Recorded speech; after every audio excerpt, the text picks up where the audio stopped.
Hello, hello, hello! I am Kasa Usagi, and I am here with more Phoenix Wright, Ace Attorney, Trials and Tribulations.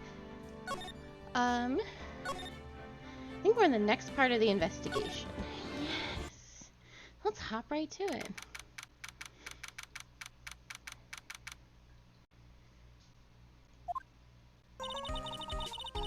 So how do you think the trial went this morning? How do you think it went? Not a bit crazy in there. I just wonder if that killed our chances. Yeah, I guess it did get out of hand. Mr. Kudo's testimony did nothing to help us. Plus, now we don't even know the identity of the waitress who laced the coffee. All we know is that old Mr. Kudo saw the apron straps and the ribbon. And the victim was wearing an earpiece when his eardrum was ruptured.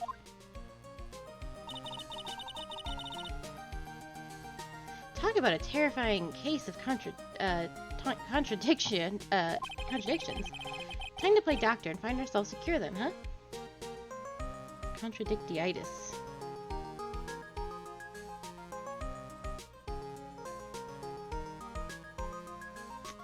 Oh, 1 second.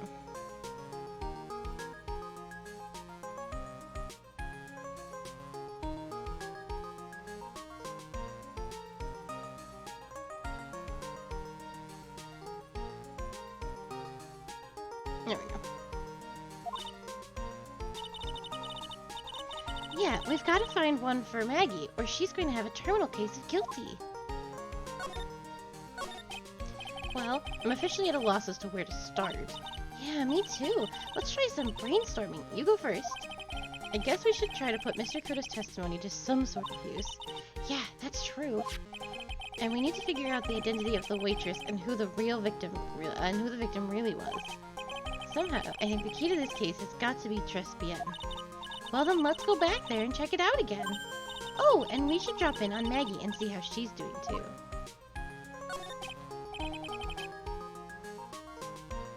So anything on your mind? Actually, there is something. I was wondering about Zin-Yop.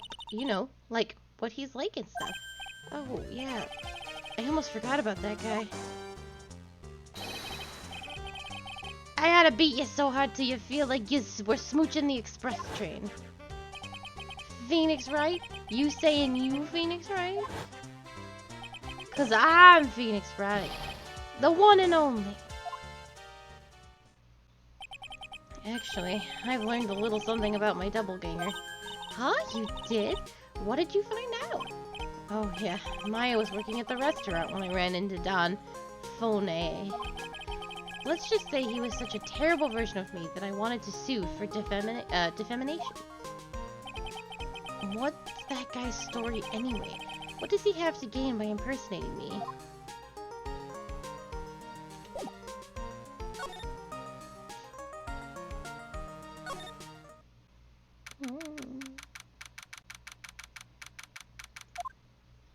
Looks like Gumshoe's not here. Never mind that. What's going on? It feels different in here somehow. You think? Yeah, everyone seems to be on edge. What are you doing? Calling the officers for the briefing, quick! Can't you shut down the station server? Chief, quit playing on the internet! But my email pen pal, 1337... Oh. AZN Princess. Save it for later. I'm turning it off now. No! Everyone's keeping busy in here, huh? Keeping busy? More like panicking, if you ask me. Something's going on. Something big. Oh, I have to go to the detention center to get to... I guess Maggie's still in questioning. But we've got questions to ask her too. Maggie! Maggie! Keep it down, Maya. This isn't a playground, you know.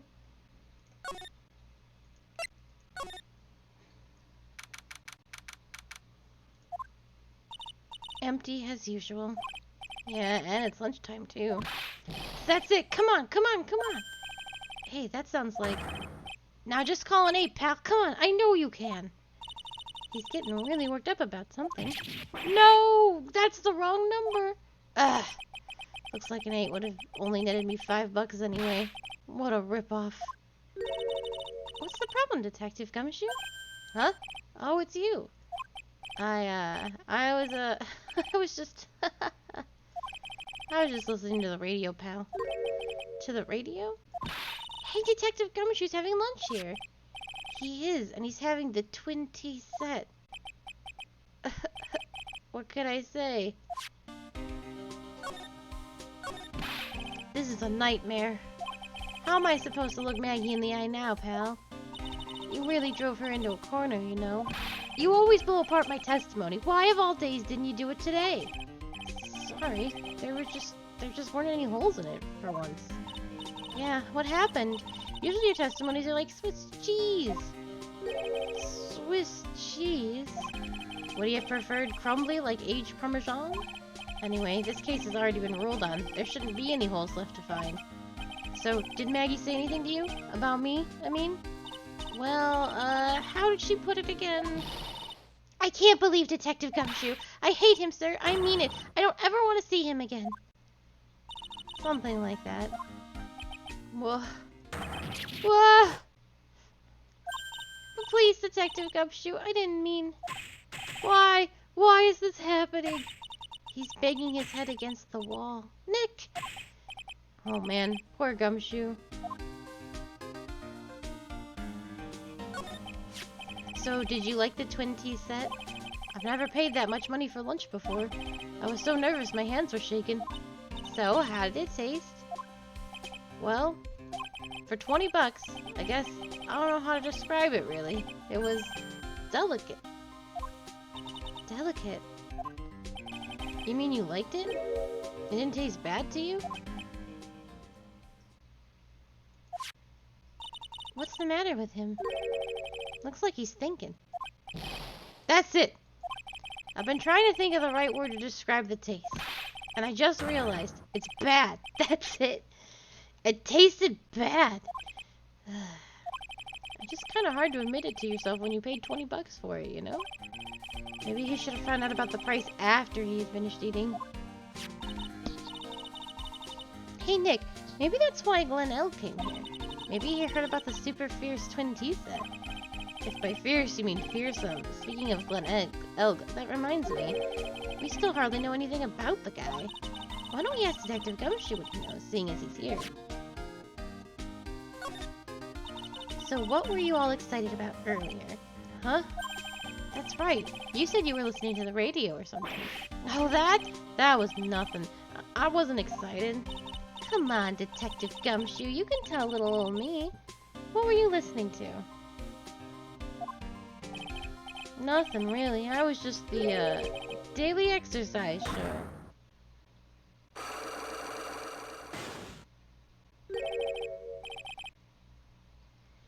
What the? A psyche lock? This lunch festival lobster sure is great. Then why are there tears in your eyes? I'm pretty sure I can break this. I feel like I already know. I don't know why we're bullying this poor man.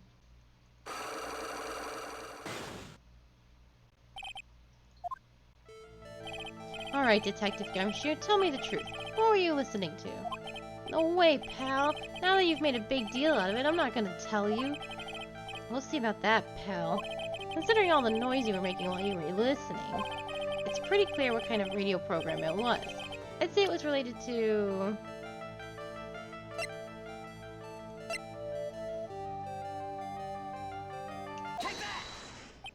I'm right, aren't I? You were listening to the lottery results, weren't you? You thought you'd try to win big just like Glen Elg did. It's like you could see right through me. Huh? I've cracked him already. See, pal? That's why I said it was nothing.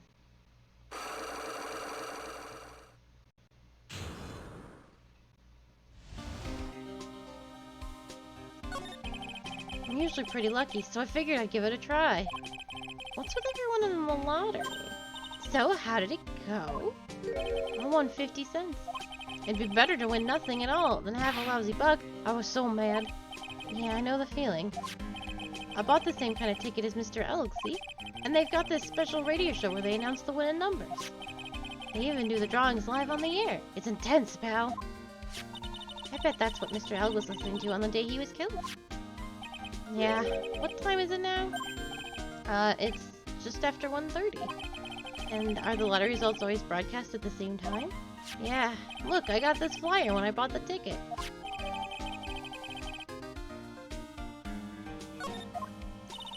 Millionaire radio. That sounds cool. I want to try it, Nick. Then buy a ticket, Maya. With your own money.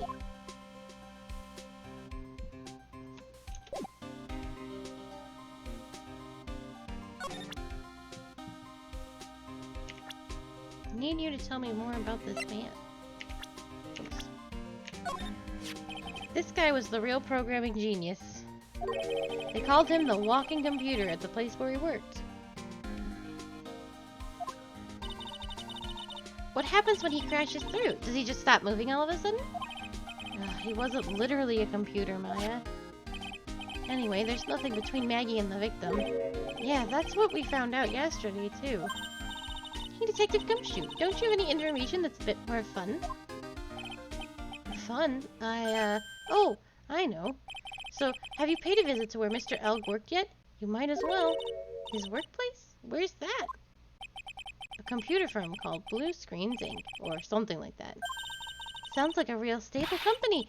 That could be fun, Nick. Let's go. Computers aren't really my thing, Maya. We'll be fine. I know all about that high-tech stuff. I wonder about that. It's just around the corner from this joint. You should take a look. A computer firm called Blue Screens Inc., huh?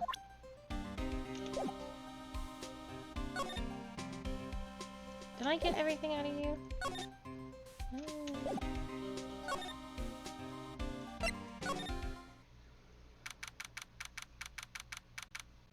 Oh, look at this place.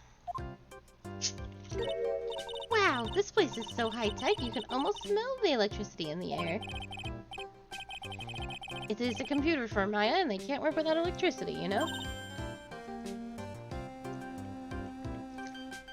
Who are you? Oh. Oh, hello? I'm sorry. Access is restricted to authorized personnel only. This is a computer programming laboratory. There are far too many trade secrets that could be leaked. Wow! What secrets? Everything you see here is classified. No information can leave this building. Understood! Who is this woman? She's like a robot from some kind of wagged, educational show. My name is Lisa Basil. I'm the company director. Director? She's human. She seems more like a ghost in a shell. And that thing over her eye, isn't it the same device as Glenn Elk's? That's a DMH, right? Nice try, but it's the other way around, Maya. It's an HMD. All of my programs here at Blue Screens Inc. are supplied with HMDs. Then do you write programs too? No, I just enjoy wearing this. They are pretty cool. I wouldn't mind one.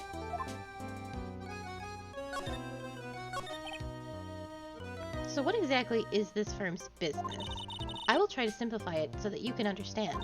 We analyze the data management systems required by certain branches of industry, and then deliver optimum operating systems and source-level components to them. Huh. You lost me on the corner of analyze and management. Doesn't matter. They analyze stuff. You got that much, right? Software we produce is distributed on CDs. CDs? Yes, compact disc, digital optical storage media. Of course, CDs are used for software as well as music. It is a small firm, but all of my employees are first-class programmers. Let's ask one of them what they are doing. Excuse me, what are you working on right now? I'm researching the impact of time-slicing common areas and... oh. It's just too fast for me to read. Well, you get the idea. This is the sort of thing we are involved in. Did you good people follow all of that? Yeah. Your blank smile just said otherwise, Maya.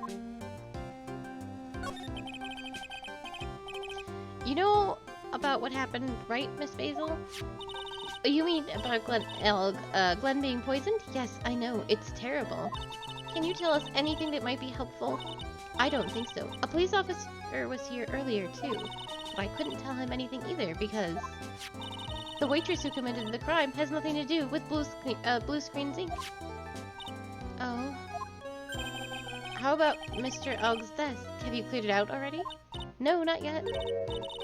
It's this one right in front of you.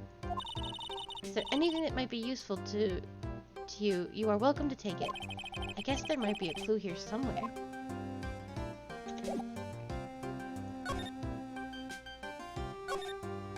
Whoa, look at this desk, Nick! What a mess! Looks pretty average to me, but you can't get any work done with everything all over the place like this. You think? Real whiz kids can work under any conditions, you know? She's trying to hint that I should tidy my desk more. I'll clean up my desk when Maya stops asking silly questions. No hurry then. Hey! This calendar. What about it? If this is another hint about tidying, you can forget it.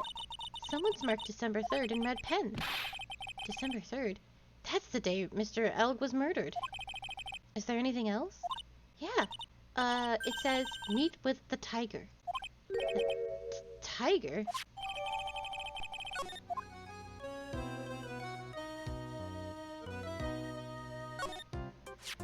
Wow, look at this mess. Looks like they're all betting tickets. What kind of betting tickets? For betting on which horse will win in a given race. They're horse racing tickets.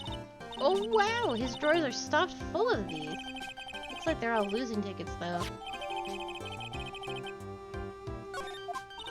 This many tickets would get you, what, $1 down at the recycling center? Bet I didn't know you were so hard up that you'd try and profit from the dead, Nick. I'm just taking them as evidence, Maya.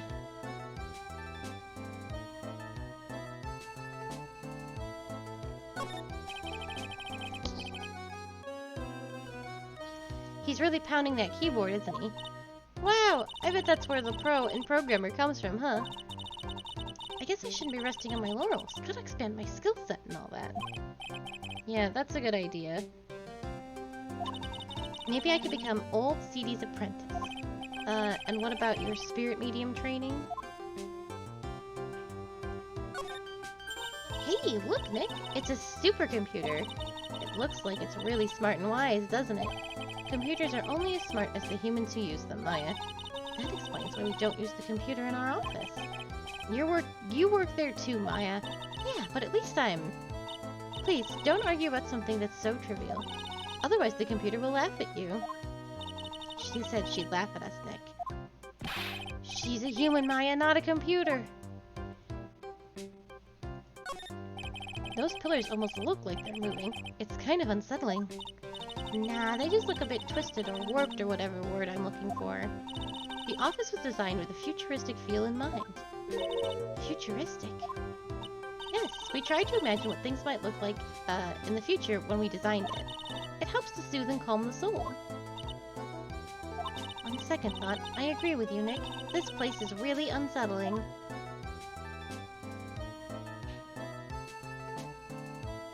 Are we done here?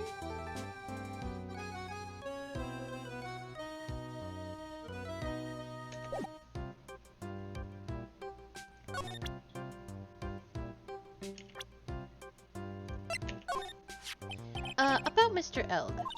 He was a top programmer. I would even say he was a genius. But he did suffer from 1 or 2 bugs in his personality. Oh, like what? He was a bit of a loser. Perhaps that would be the best way to describe it. That's what got him into trouble. What's the matter? He was a top programmer. I would even say he was a genius. So he was really no trouble at all. A model employee. Hey, wait a minute. Just now you said something about him being in trouble. We've got to find out what this trouble was exactly.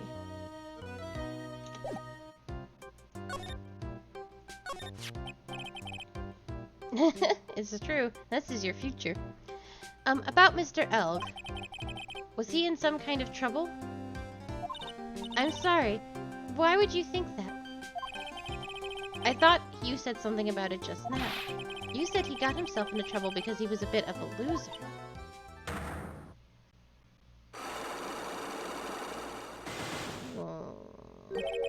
3 psyche locks?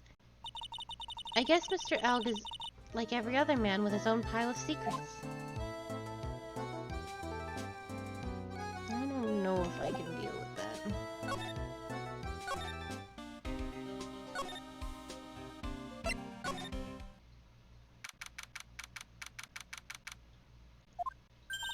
Huh.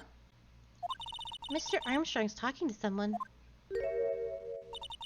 I'll be back next month. Oi! Naturalmente, I'll be waiting for you. If you haven't got it by then, I'm afraid it might get a little hot around here. Oh, I have everything ready, I promise. I love fire, you know? I love the way it crackles. No, stop it, I beg you. Then don't let me down. I'll be watching you. My son, this is not necessary. You can trust me, mademoiselle. Izzy, talk to anyone, and I'll drive a knife right through your heart.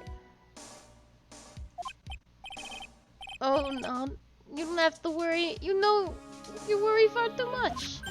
Maybe this will help you relax. It's the oil of sandalwood. I do love raw meat from time to time. Ah! I'll be taking my leave. Goodbye for now.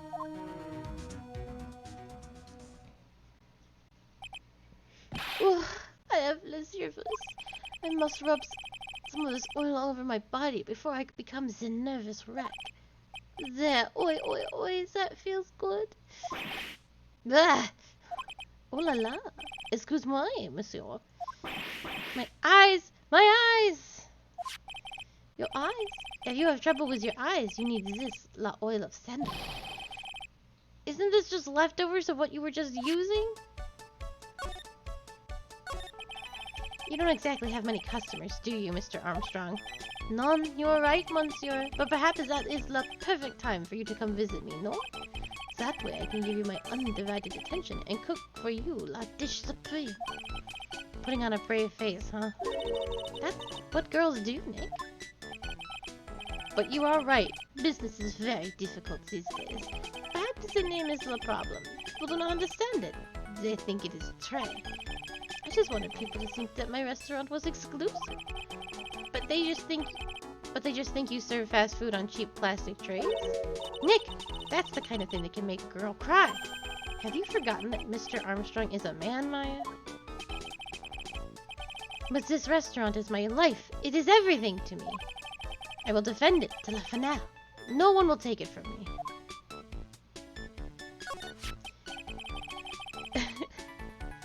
So who was that woman you were just talking to? Ooh la la, you saw that? Well, yes. Sorry. So who was she? She looked so polite and graceful and not at all crazy. Polite, graceful. And she likes raw meat and fires, right? I'll be back next month. Oi, natural man, I'll be waiting for you. If you haven't got it by then, I'm afraid it might get a little hot around here. No, I will have everything ready, I promise. Now that I think about it. Hey Maya, I think it's pretty clear what kind of conversation they were having. You think so? Well then let's show them that piece of evidence and see what happens.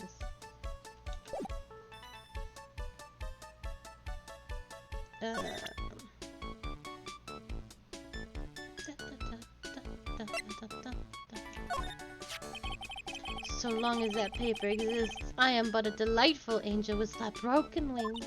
An angel, huh? Doesn't bode well when you think about it. Oi, they kept harassing me month after month. In the end, I had to give in. I agreed to help them. Help them? With what? Mais bien sûr, if I did not owe them the money, I would have refused. But my hands were tied. Please, what did you agree to help them with? No, I cannot say. If I tell you, that woman, she will slice me up.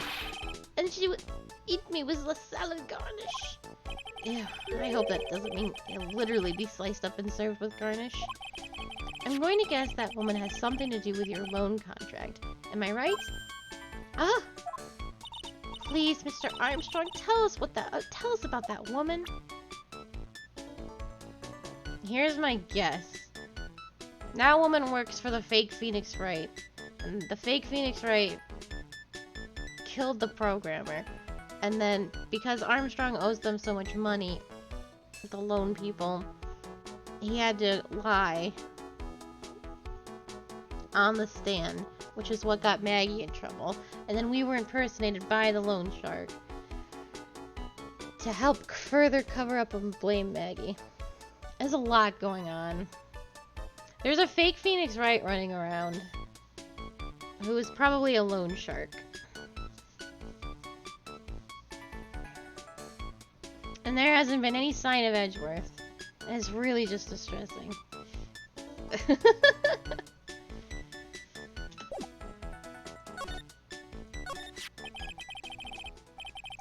The woman who was here earlier, I take it she's, why has it come to this? What a tragedy! Suddenly I find myself so deep in the debt. It's a sign of the bad, bad world we live in. No, I'd say it's more of a sign of the bad, bad culinary skills. The woman who was here, she's a scary woman. She is from the loan office. Loan office? Is that where you borrowed $500,000 from?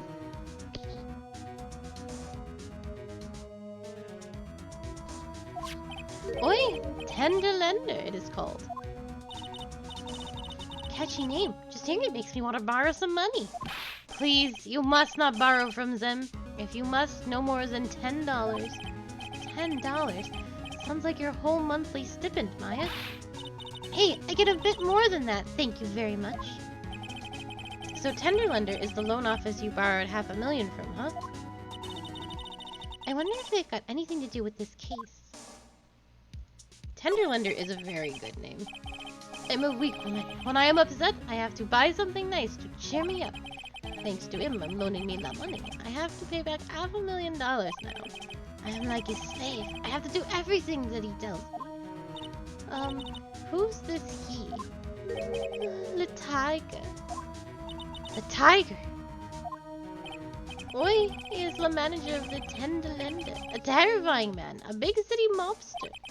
When he shouts at me, my knees are trembling and his voice is ringing in my ears for 3 days. As soon as I hear the noise of the battered old scooter he rides, I start to cry. A big city mobster who rides a battered old scooter? Does this guy resemble me by any chance? Oh, no. This man has a presence, a most formidable personality. Although, he does have a spiky hair, just like you. There is a resemblance there, I suppose. Huh. It sounds like this loan office is worth checking out after all. If you want to visit the Tender Lender, it is just beyond Vitamin Square. Hey Nick, if you need money, I can loan you some, as long as it's less than $3. Thanks for the offer? Just beyond Vitamin Square, huh?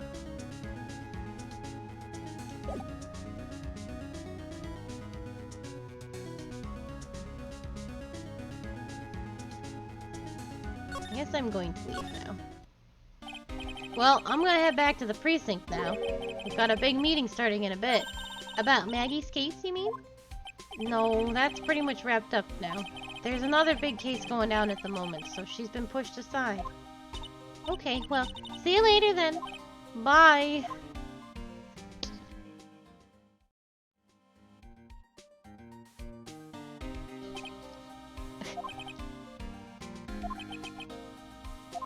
You better get going, detective, or you'll be late.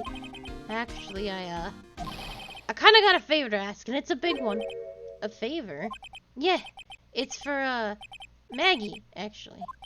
I was kinda hoping you'd give this to her for me. What is it? Thank you for the sippy. It's a lunchbox. I got up early so I could make it. I've been really worried about her. She looked like she'd lost a lot of weight. Detective Gumshoe. How many weenies are in here? There's not a person on Earth who could eat this much meat. You think? I love weenies. I can't get enough of their tender juiciness. So, will you give it to her? It took me ages to make, so please say you will, pal. Thank you for sippies. I can't exactly say no, can I? Tagoon? Goodbye, Zap. Maybe I'll eat it myself if I get hungry. Don't forget, okay? I'm counting on you to give that to Maggie. He's finally gone. No. No. I don't see any sign of Mr. Kudo, do you? Maybe he went to buy another ton of birdseed. I was kind of hoping he wouldn't be here anyway. At least not for now. Besides, any more seeds stay and I'm liable to turn into a real phoenix. Thank God. It's all fruits!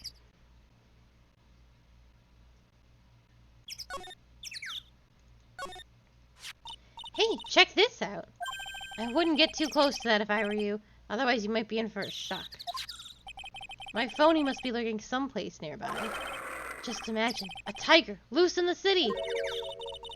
Meanwhile, the real phoenix is like an abandoned chick, lost in a vast urban jungle. Huh? Don't worry, someday you'll grow up and become a ferocious tiger too. Don't lose hope. Why is she trying to pep talk me into becoming my phony?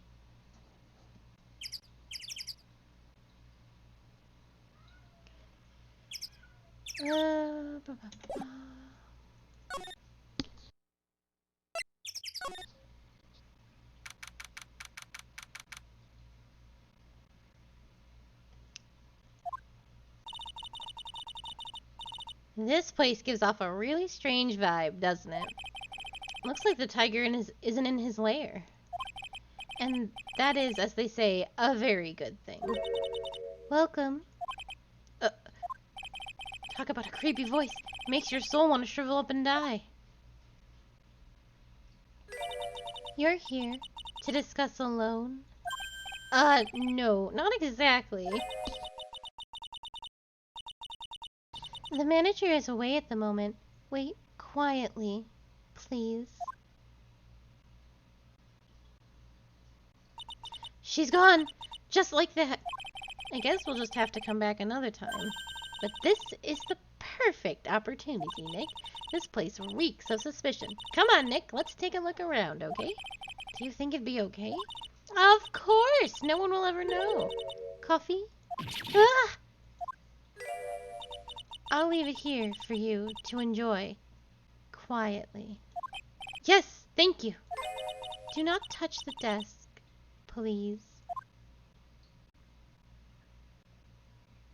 Nick, let's get out of here. Now she wants to get out of here.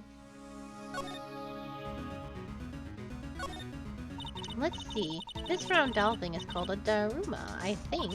I figured I'd read a book or two and be more cultured, in case you're wondering. You mean you aren't making stuff up for a change? Heh, I bet you also didn't know that no matter what, he'll always right himself. Go on, Nick. Give him a good shove. Oh, only if I feel like dying. Now this yellow thing. That's a Japanese chess piece, I think. It's a king? Not that I'm an expert or anything. I'm more of a reverse seat person, you know? Assuming she knows what she's talking about, these aren't exactly your typical mobster wannabe items. They're not trophies, are they? Ooh. Hey! There's a piece of paper sticking out from under here. What is it? A repair bill? Looks like he did some repair work on this car. Does he even have one? $15,000 to replace a bumper and a light. That's insane! The car's registered to the Catavernies. Huh. So it's not even the tiger's car. Why would someone else's repair bill be in the tiger's office?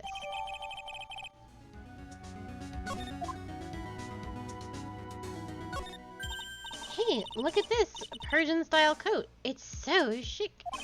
Looks more like a pimp coat to me. Guess I haven't got an eye for fashion. Hey, look at this. This suit is the same color as the one you wear, Nick. The same color as my suit. Ah! Keep your voice down, Maya. Nick, you've got to take a look at this. Some cake? Ah! I'll just leave it here for you. Yeah, sure.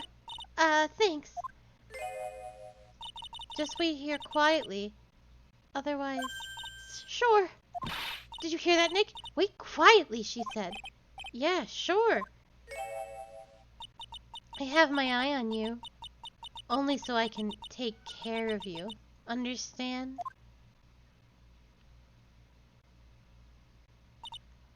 I'm scared, Nick. So, what were you getting so excited about before? Look on the lapel of the suit. That's an attorney's badge.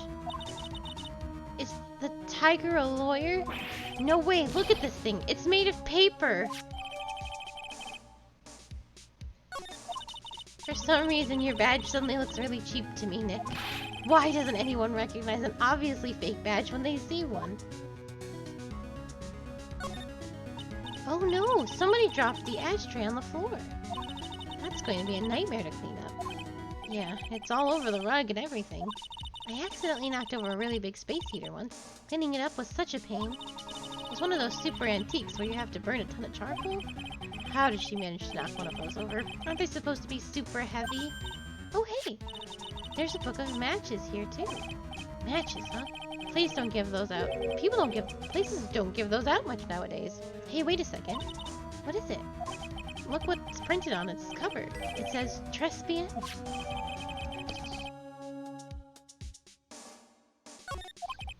These matches could come in handy. We might be able to use them. Yeah! The pilot light for the office boiler keeps going out. Swing and a miss, Maya. Swing and a miss.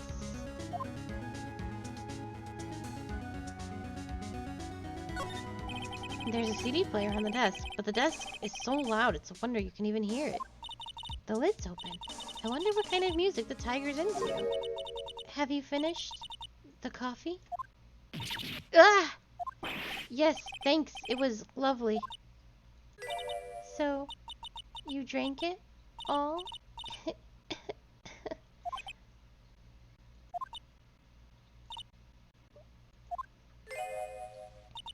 If you touch anything else that doesn't belong to you, there's always another cup.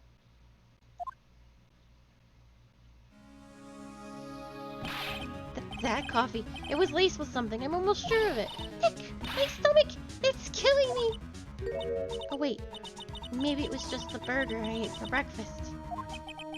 I sure hope so. We better take a look at that CD while we're still alive and have a chance. What? It's not the Rocco soundtrack, is it? Is it Claw of the Tiger? It's a demo CD. The artist name has been handwritten on the disc in pen. MC Bomber. What? This must be the CD Maggie told us about. Let's listen to it. I bet it's heavy metal. No way. That woman will make us drink more coffee if we do. Oh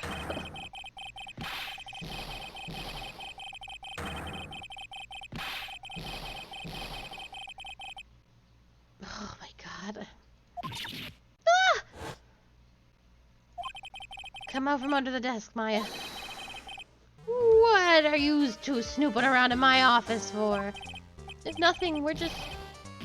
My precious carpet! You got ash on my rug! You gonna wish you ugly feet never come through my door. It wasn't us, it was already like that. You wanna argue with me? Is that what you doing? You think yous can take me on? I'm gonna flatten yous two into pancakes and turn you into my new rug. Ah! Oh. Don't, Tiger. You're back. Oh, that voice. It's like evil seeping into your head through your ears. I'm sorry, Don Tigre. I knocked over that ashtray earlier, and... Has she got a death wish or what? Oh, right. Huh? Forget about it, Violetta. It's nothing. Wait, what? I ain't gonna get mad at you. You're too cute, you hear? That's so unfair. Here, have some cookies. I just baked them. And you'll need some strong espresso while you're discussing your loan. Ugh, Phoenix Wright. Yes? You was either crazy or just plain stupid to chase after me. I worked so hard, but now you's gotta come and mess up my plan. So it was him. He's my phony. But I don't care. No one gets in my way. What? I mean, excuse me? You should have left the little girl at home, right? I have a few things I want to No questions. This is the last time we meet.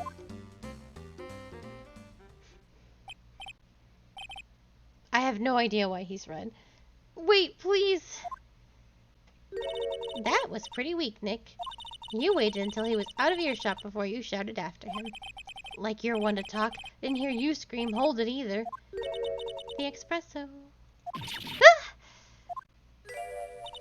And cookies? This woman is definitely not good for my heart. Now, what was it the tiger called her?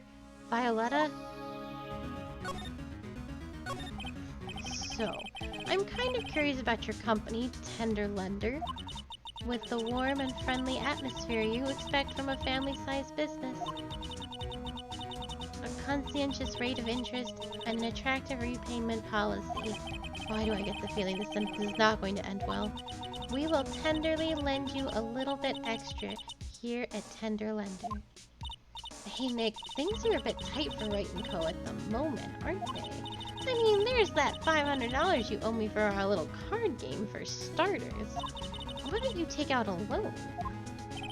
Would I like to take out a loan from a place like this? Not so much. Tender Lender is on your side. So, let's say I'm late with my repayment. What happens then?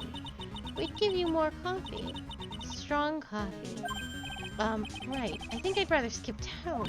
Hey, just remember, I can make strong coffee too, Nick. Strong tea as well. So, do you know about the incident we're investigating? What incident? Well, a man was poisoned in a restaurant just near here. That incident. Let me see. I was here that day with the manager. The manager being the tiger. Furio Tigre. Furio Tigre. So that's where the tiger thing comes from. Zinop's got a real name, Nick. Hurry and find out more about him. I assume I have to. It's all been like showing profile. Can I ask you about the tiger? I mean, Mr. Tigre. Cookie? Sure. How do you like my cookies? I baked them myself.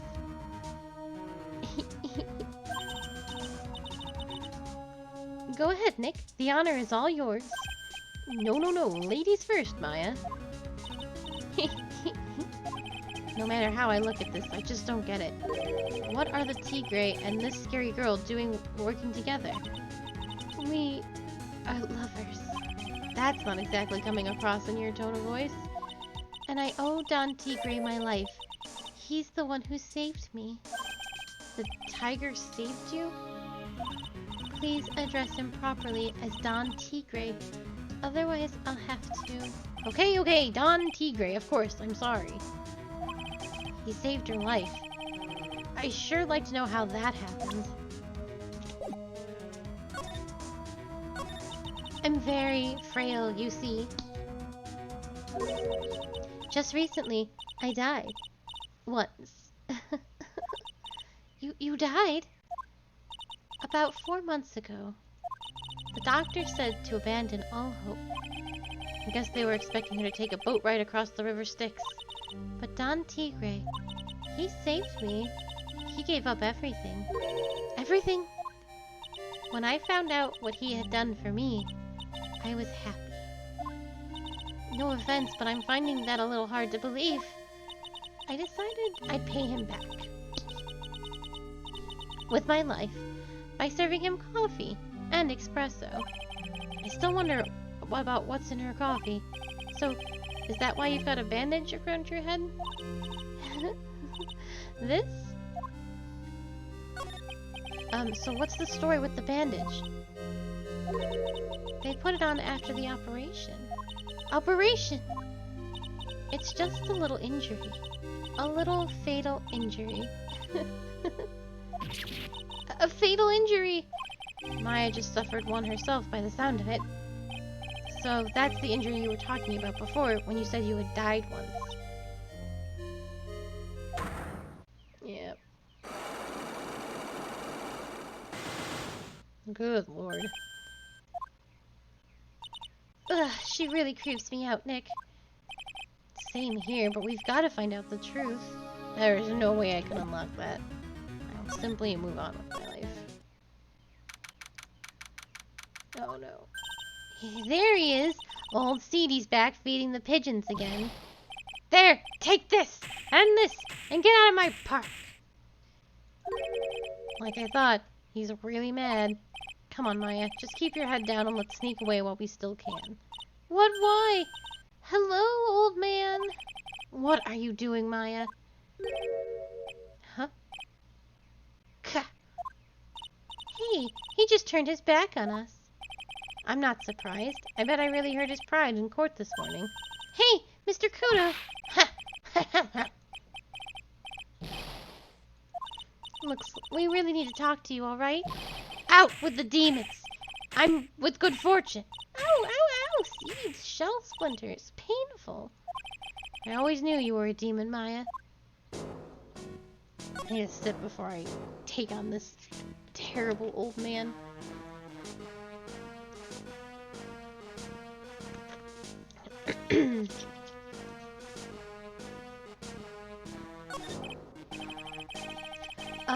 I'm sorry about what happened in court earlier today. Ha! Everyone will be talking about me behind my back now. A dirty old man who was so busy looking at the serving girl's backside that he can't remember her face. A filthy, depraved animal. And not at all. Are you listening to me, boy? I don't care what you say. I saw that waitress put it down. She put some white powder into the young lad's javakino. We hear you. And another thing. The young layabout was wearing an earpiece on the same side as his lens of his broken spectacles. We're really sorry. So I made a little mistake about the face. So what? I know what I said. I'll tell you, I tell you. Okay, take it easy, please, Mr. Cooper. Don't tell me to take it easy, you spiky-haired brat. Take this! You said you were a craftsman, right? The modern world casts honest craftsmen like me aside in droves. Surely it's not that. I come from a long line of craftsmen, right back to the time of the shoguns. Do you hear me? I didn't become an embroiderer, I was born one. Actually, I'm kind of in the same situation myself. I wanted to stick my fingers up that dribbling old judge's nose and scream right down his ear hole. Objection! Oh, so did you want to become a lawyer when you were young? I don't think that's quite it, Maya. I think he's just in a bad mood, that's all. I got a tsunami of frustration inside and it's ready to burst out. If we let him start rambling now, we might never shut him up. What should I do? I'm just gonna let him go on. Guess I better let him talk. So, there's not much call for craftsmen these days. Of course not, you idiot. All I'm good at for nowadays is running errands. Errands? Everyone takes advantage of the elderly. Buy some breadcrumbs. Take the dog for a walk, Granddad. Feed the pigeons, old man. What am I, some sort of 2-bit community handyman? Well... Buy some bread. Now that I can understand. But what's the point of feeding some seedy pigeons? Why don't people say what they mean? Get lost. That's what they're trying to say. Oh yes, I'm just an inconvenience, see? At home, at that restaurant, I just get in the way, don't I? I'm sure you don't. Wait a minute. What did he just say? At home and at that restaurant. Hold up. By restaurant, are you talking about Tribulations? Did you get asked to run an errand there, too? Yes, I did! The very day that young brat was poisoned. What? So, on the day of the incident, what were you asked to do? Glad you asked, boy, because I'll tell you what I was asked to do. All of a sudden, that young lad slumped over the table. The serving girl collapsed. And I broke that vase. It all happened so fast, I was in a bit of a daze, you see. Then the owner shouted over to me. Excuse me, you call the police? Call them yourself, I should have said back, but I didn't think of it at the time. So, did you end up calling the police? Like I said, I was in a bit of a daze. Did you call them on your cell phone? God, do I look like I have one of those newfangled thingamajigs? I went out looking for a payphone, of course. You went looking for one? Couldn't find one right away, you know. Wandered around for 5 minutes or so. 5 minutes? So for 5 minutes after the incident happened. Yes, sirree. The owner was at Tribulations on his own. Why didn't you mention this in court this morning? Well, I would have if you'd given me the chance. But you all bullied me out of the courtroom. Thank you, Mr. Kudo. You've certainly earned your kudos for today. Wait a minute. If that's the case, there's more. I've got more to say. Oh, yes, I remember something else. Bailiff, escort the witness out of the courtroom. It's not my fault. You're the ones to blame. You could have at least told us before we got to court. Is it really that important that Mr. Kudos was the one who called the police? What's important is the unaccounted time before the police arrived. The victim was dead, and Maggie was unconscious. Which leaves that man alone in the restaurant. Mr. Kudo might have been chased out of the place on purpose. What do you mean? Maybe a certain someone didn't want him in the restaurant. Ah. Oh, sure. You go ahead and say I was in the way as usual. I suppose I should be getting myself covered in pigeon poop instead, huh? We need to get more details about what exactly happened. From Maggie and from Mr. Armstrong.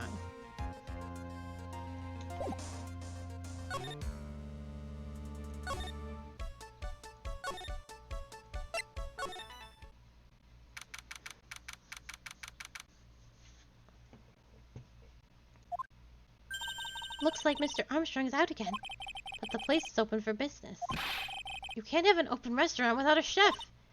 Hey, it's not my fault, Nick. Don't take it out on me. Only a couple of minutes after the incident happened, Mr. Kudo left the scene, leaving Mr. Armstrong here alone. Missing when we need to talk to him the most. Maybe he's trying to avoid us on purpose?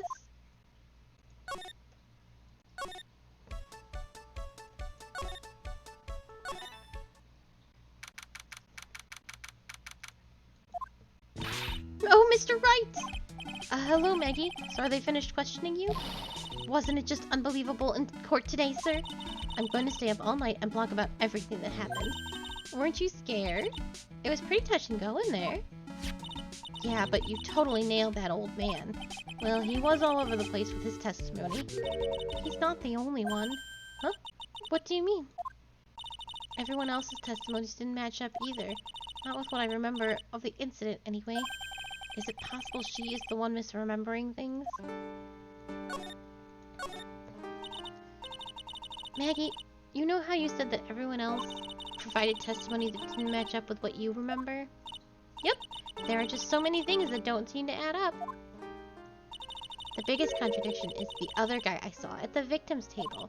He was the one who slipped something into the victim's coffee. I'm sure it was him. But didn't Mr. Kudo testify earlier today that it was the waitress who put white powder in the coffee cup? So you really think it was this disappearing man that did it? Well, he's not the only thing that disappeared. The CD vanished as well. You know the CD with the writing on it? Oh yeah, the MC Screwdriver album, right? It was MC Bomber, Maya. The name was scrawled on the sports paper as well. They never did find that CD at the crime scene, sir. Or the victim's medication. That's gone missing too. Ouch. My head. This is getting way too complicated for me.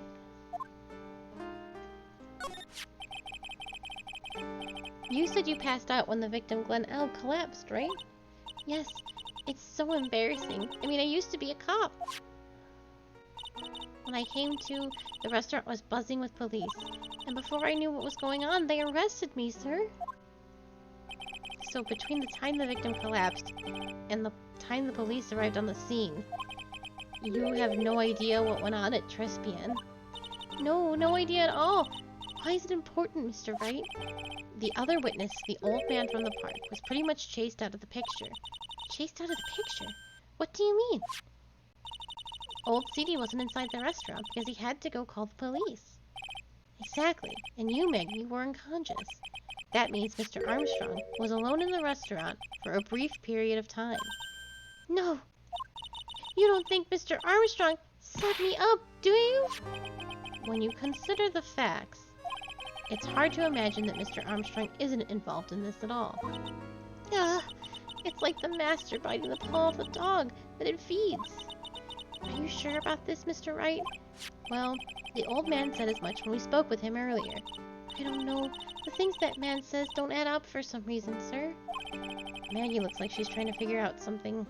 She looks like Maggie's trying to figure something out. Maybe we should ask Maggie exactly what she knows about old CD.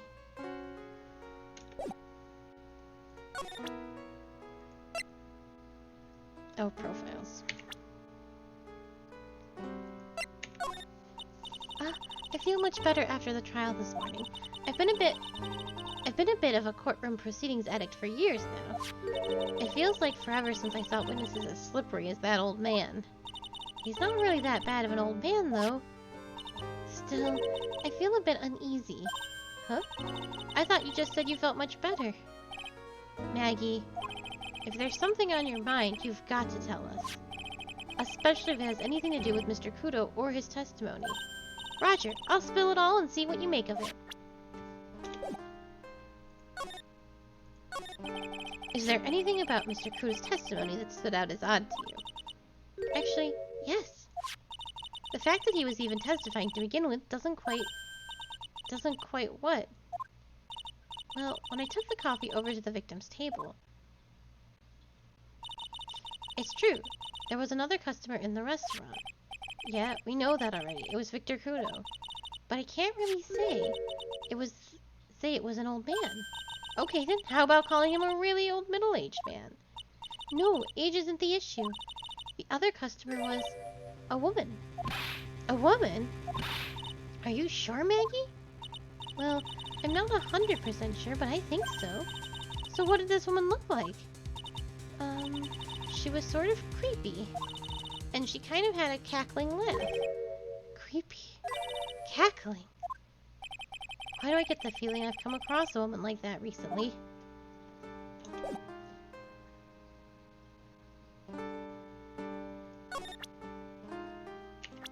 This woman?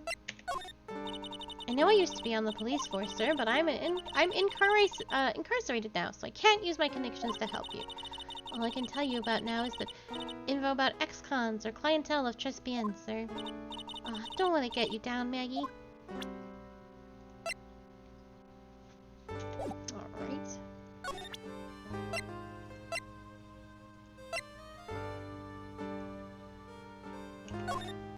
Oh, yeah. I've got something you're going to love. Really? What is it? A lunchbox, just for you. Here. Wow, a lunchbox. Weenies, too. I can't believe it. Thank you, sir. Did you make this just for me, Mr. Wright? Nah, it was Detective Gumshoe. Who else would make such a nice lunchbox for you? Detective Gumshoe? He's really worried about you. Looks like he's putting a lot of effort into making this, too. I can't accept it. Detention center rules. No gifts allowed, sir. Hey, come on, Maggie. Don't be like that. The rules are the rules. They'll lock you up if you break them. Somehow, the next cop turned witness says that. It seems a whole lot scarier. And anyway, I hate weenies. Oh, really? It's all yours, Maya. You can enjoy it with Mr. Wright. But... she's right. It's better than letting it go to waste. But I guess so. Oh. Well, how was it? That hit the spot. I love weenies. Oh, good. I'm glad I gave it to you then, sir. That feels bad.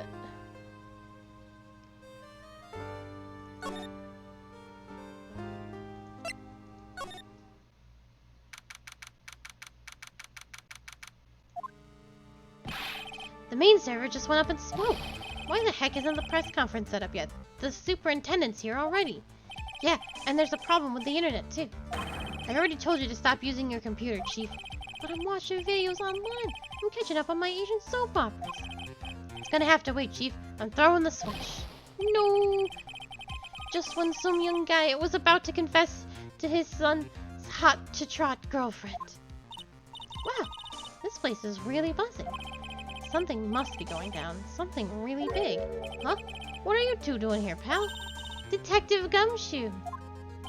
You can't be here right now. You'll be roped into the briefing if you stay. Huh?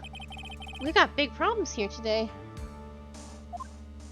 Why? What's going on? It's a virus! A virus! A virus? There's a virus ripping through the precinct's computer system. But I really need to ask you some questions. I need 1 second.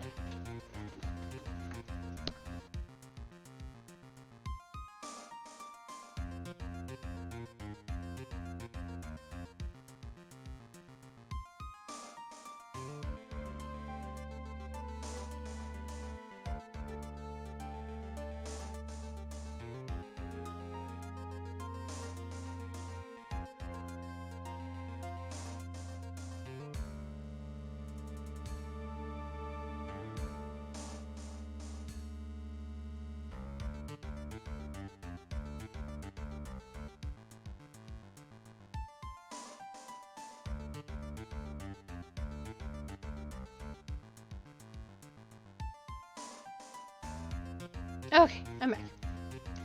Tender blender. Okay, I'm only gonna say this once, so listen up. Yes! No matter how poor you get, never borrow money from a place like this, you hear?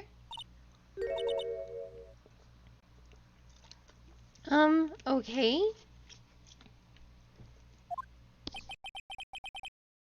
If you got money trouble, just go on a diet of instant noodles and hang in there. We're not thinking about borrowing money, Detective. We want information. Oh, is that all? Well, let's see. A tender lender is considered to be even fishier than the average illegal loan shark, and it seems we ran into trouble just recently. Those guys have been pretty heavy-handed, calling in all their debts. Really? And don't go poking your nose around in their business, pal. You'll really regret it if you upset that lady. Alright, I get the picture. Hey, wait a minute.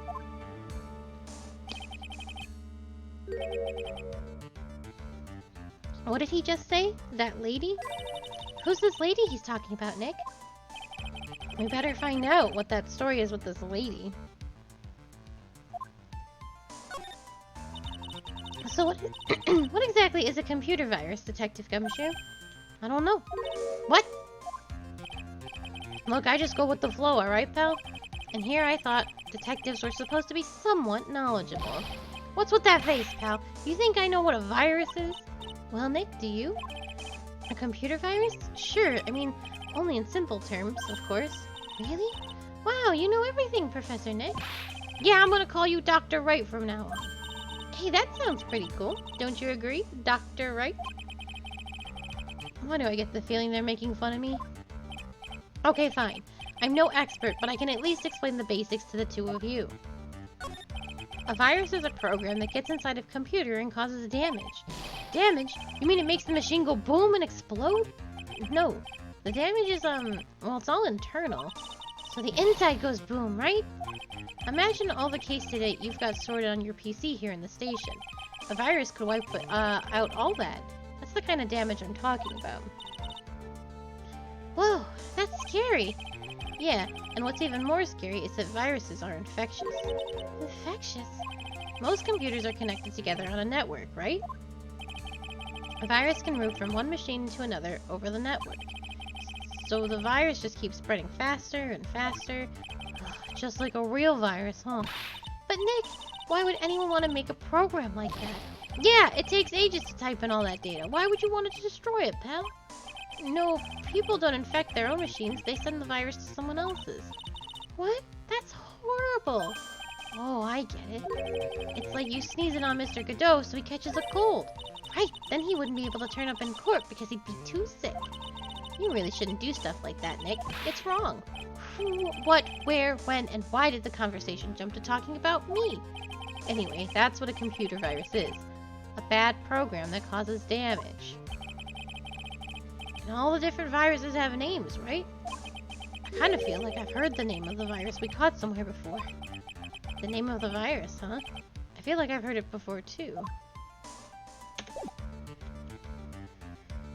We keep talking about this thing like it's a CD, but it's definitely, or like a music tape. Detective Gumshoe, about this. What? I'm trying to... Ugh! This is it! That stupid name, I remember now. I thought so. Here it comes. Don't just nod to yourself and keep me in the dark, Nick. What's going on? It's okay, Maya. You don't have to cry about it. The name scribbled on that sports paper and written on that CD. That's the name of the virus. MC Bomber. What?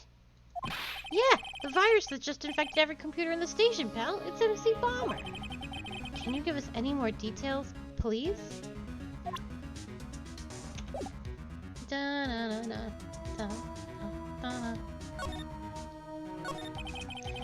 We already knew about the MC Bomber virus from a while back. A group of criminals issued a series of demands to the head honchos of law enforcement. They threatened to release the virus if their demands weren't met. Who are they? I don't know. Some hotshots from the criminal underworld would be my guess. And now the virus has been released, huh? Yeah, it's in every computer in every public office in the city. Everyone's going nuts. They're hopping around like they're dancing at a carnival. All this stuff with criminals and viruses. It almost feels like we're in a sci-fi movie. Apparently the programmer who made the virus was a real genius or something. The focus right now is on tracing the route of the virus on the black market. You mean someone put this virus up for sale? Yeah, and because this one's so powerful, they're estimating its price tag was in the millions of dollars, pal. In the millions? A virus can be worth that much?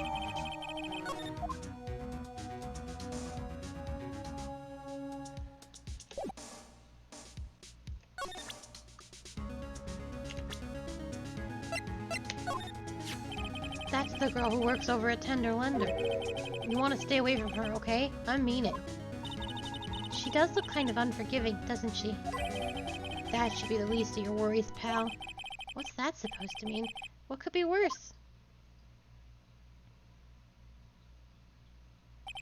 Her name's Viola Cadaverni. She's the only granddaughter of Bruto Cadaverni. Bruto Cadaverni? Do you know who that is, Nick? Never heard of him. Bruto Cadaverni's the boss of the Cadaverni family. The Cadavernis? That's one scary sounding name. We can't touch them. They're way too powerful for the police. But you're thinking of taking them on, aren't you? No, I don't remember ever saying I was going to. I better get some more info out of Gumshoe about this family.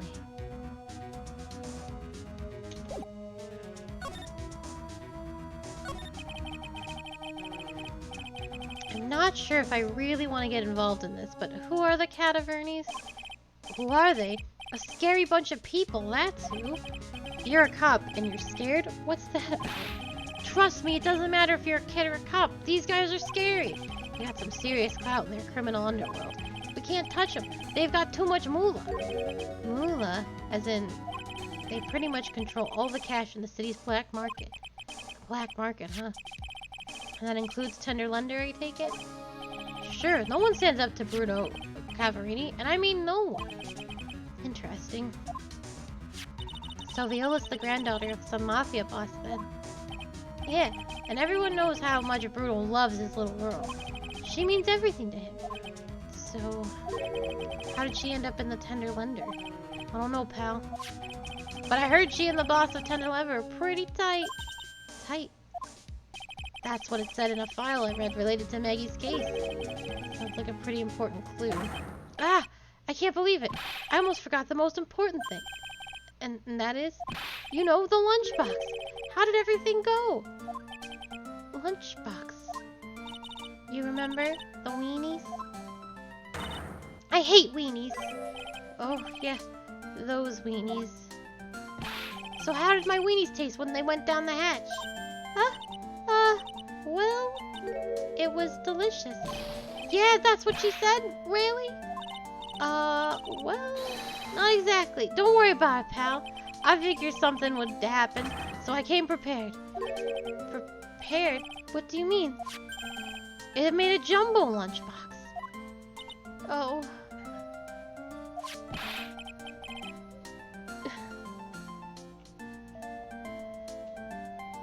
Well, that was my doorbell.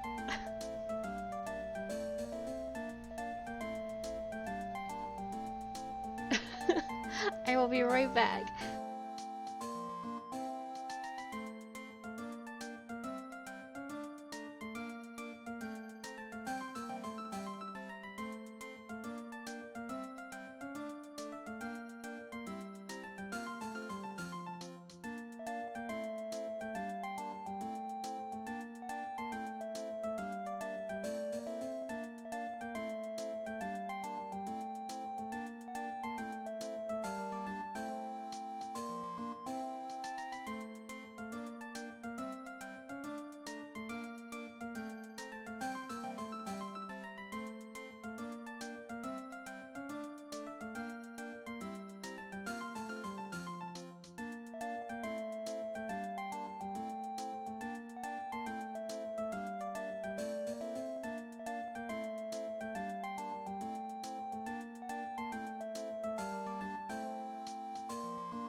That's a good question, Sprightly. They couldn't ring the bell for my poor shrimp they left on the hot summer patio, but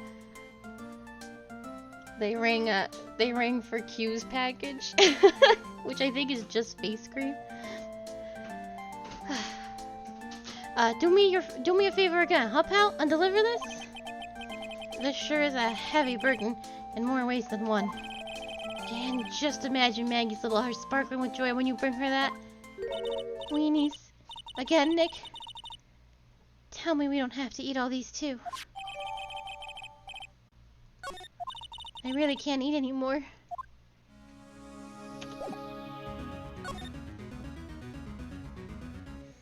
Now, where do we go?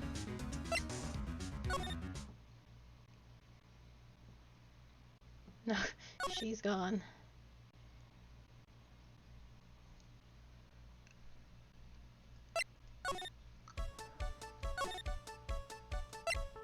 Oh, we have some psyche locks to open.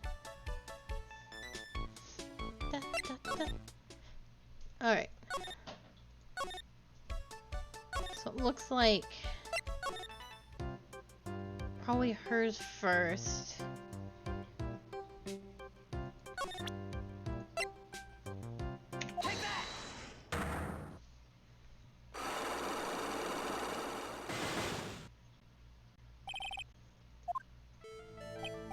So how about you tell me what kind of trouble Mr. Elg was in?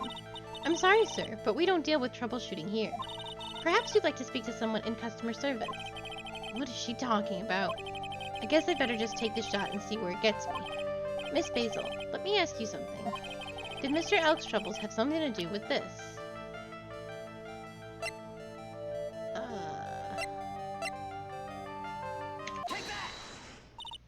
What is that?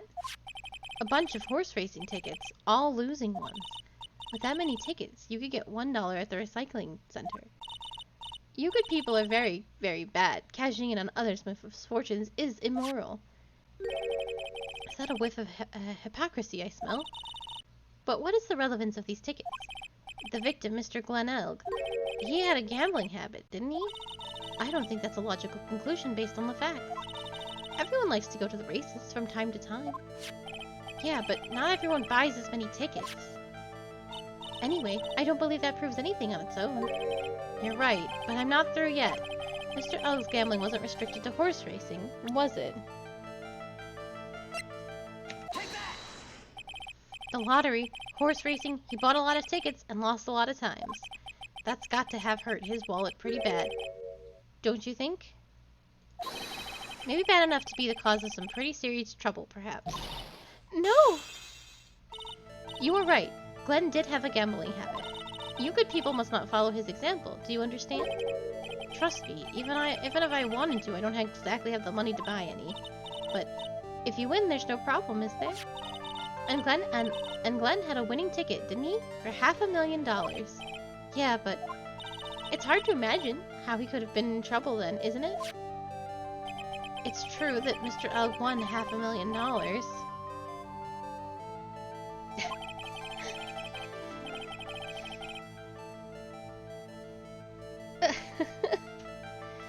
But that was his first stroke of good luck. He was in deep trouble before that. Deep trouble? What do you mean?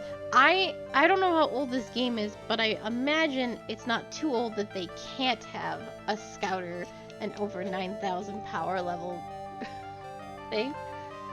They did a milkshake. Wasn't there a milkshake brings all the boys to the yard? Just comment in here earlier.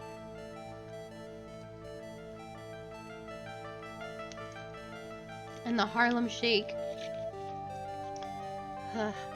Deep trouble? What do you mean? Mr. Elg's real problem was with someone or something more terrifying and ferocious. Oh, it's the tiger, I think.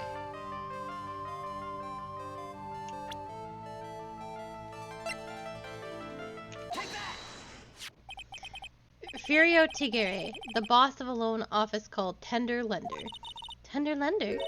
People with business should think harder before naming their offices. Like here, wanna talk? Well, what do you think? Our firm is doing very well at the moment. I don't think we need to borrow money. No. I mean about Mr. Elg. You think Glenn had something to do with this Furio Tigre? Yes. I'm sorry, I don't know any connection between the two of them. Really? Because I've got proof that Mr. Elg and the tiger knew each other.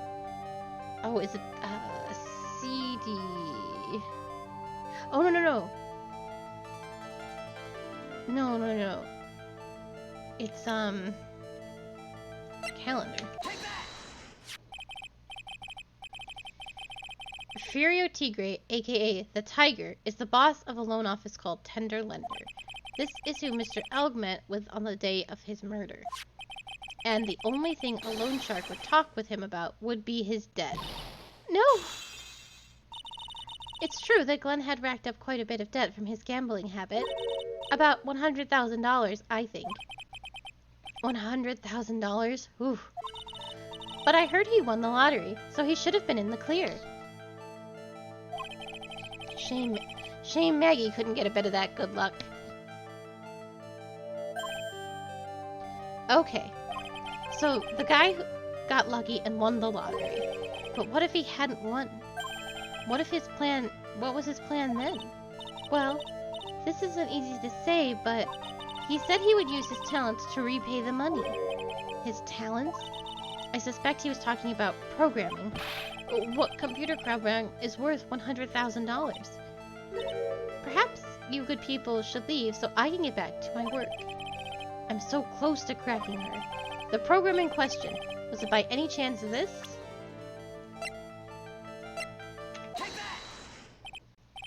Well, this is it, isn't it? This is the virus that's infecting computers worldwide as we speak. MC Bomber. No!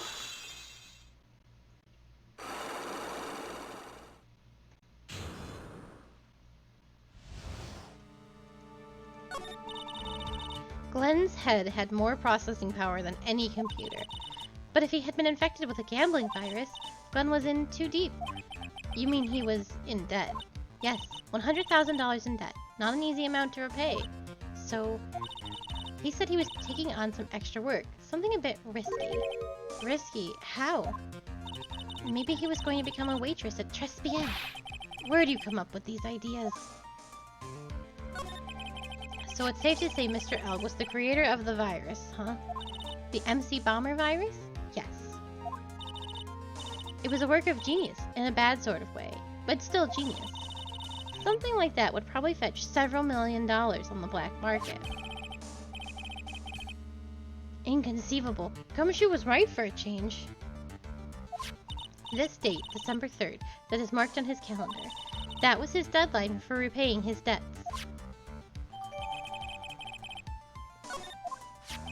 I guess we won't be needing these horse racing tickets anymore. Use the trash can, Nick. Okay, so we did that. Who else has? I don't think I can get Mr. Armstrong's until I get hers. Violetta's. Because he's linked to her.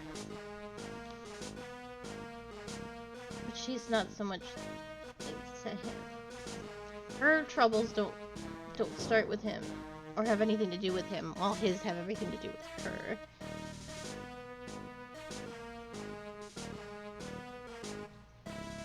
Oh, I know what song you're talking about. Like, isn't it ironic?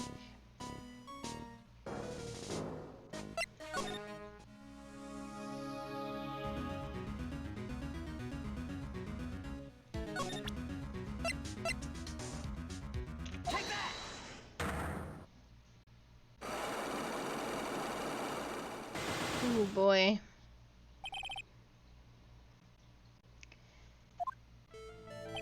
You said the bandage around your head was from an operation. It's true. You also said you had suffered a fatal injury to the head, correct? Yes. The operation was very difficult, apparently. Now, by fatal injury, you mean you were hurt very badly somehow, right? Did the injury in question have something to do with this?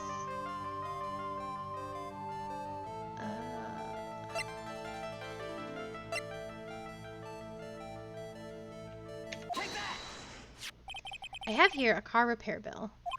From this, it seems pretty obvious that this car was involved in the accident. Let me see that. This bill is made out to the Cadaverinis. Yes, it is. I don't think I ever introduced myself. Tell me, what do the Cadaverinis have to do with me? Something tells me she's not about to say hi and introduce herself.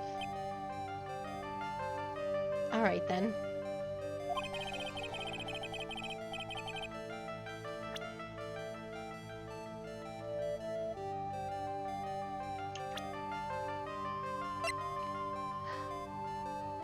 A sippy and bean tax. Thank you, Strings.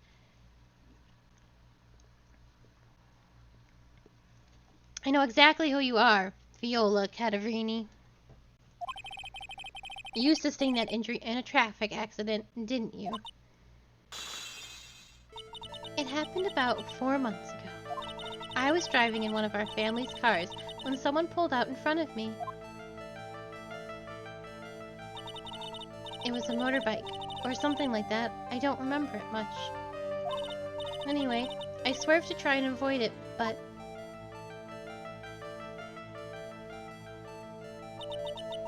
I took a blow to the head. A bad one. Yeah, I can imagine. So what happened to the person on the bike? I'm guessing they didn't get away with injuring the Viola Cadaverini, right? I don't know what happened to them. They ran away, or so I heard. Ran away? If they'd stayed, I'd have... Is it possible? Could this person who committed the hit and run have been... I am very good. How are you today, Strings? It was this man, wasn't it? He was the cause of your accident? It wasn't Don Tigre. I refuse to believe it. We collided. The motorbike and my car. But Don Tigre wasn't injured at all. It was the tiger who caused Viola to crash. I can feel it. Plus, one of her locks just broke, so she must suspect it was him too. I'm sorry, Miss Cavarini, but I have proof that the tiger was involved in a traffic accident on his bike. Is it his broken-ass bike?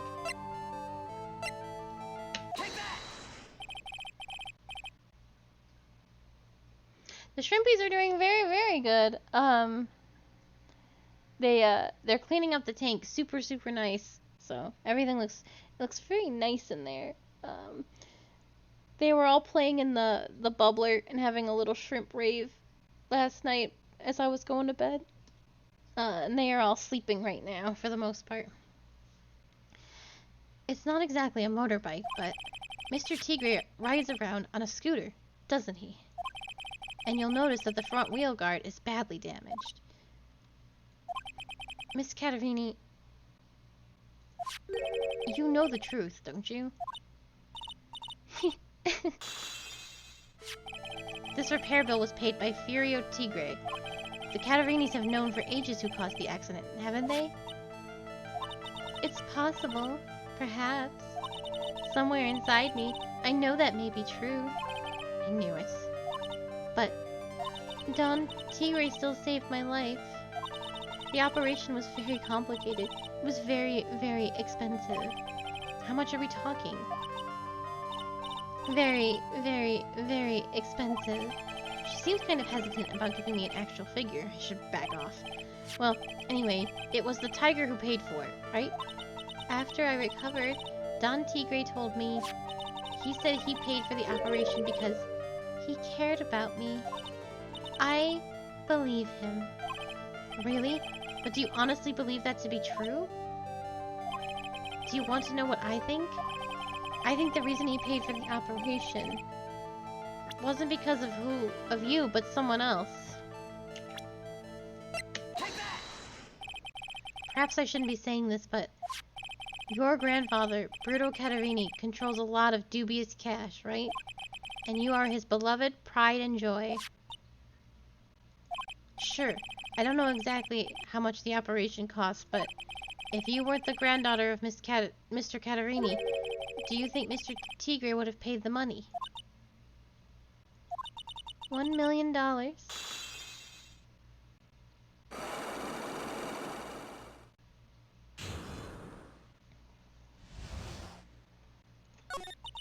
Four months ago, I was in a traffic accident.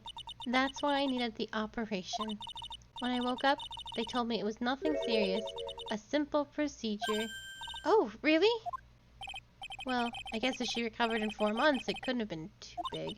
They said the operation cost $1 million. $1 million bucks? My grandfather ordered Don Tigre to pay $1 million in compensation. Compensation, huh? It's underworld lingo for paying money to settle a score. Basically, pay or get in some serious trouble. But $1 million bucks? This has to be related to our poisoning case somehow. I wanted to believe him. I wanted to trust what Don Tigre said. He said it had nothing to do with my grandfather being Bruto Catarini. I wanted to believe he helped me because he cared about me, not about my grandfather. But I knew that wasn't really true. Wow, I'm so sorry. What he did to get the money it was evil. He said it was all for me, so I helped him. You helped him? In what way? Here, take these.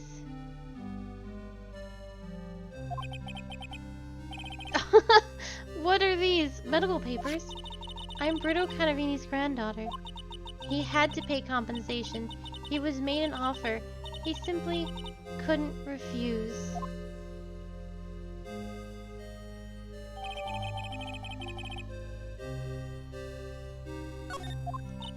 Wow, I feel so bad for Viola. It's inexcusable. Huh? There are two things that I consider inexcusable. Poisoning and betrayal. Only a coward would hurt people using either of these tactics. Is everything alright, Nick? We should get going. Right after we finish our espresso. Yeah. I won't need to convince Viola of anything else, so I guess I can get rid of this.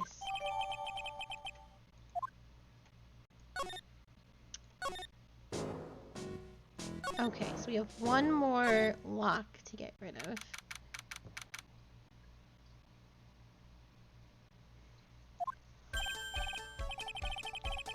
Bonjour. I've been waiting for you to return. Mr. Armstrong. Oh, good timing. I was hoping to find you here. I'd like to ask you a few questions. Well, he hasn't got anything to say to you fellas. Ah, it's Zenoa. Who are you calling Zenoa? Ah!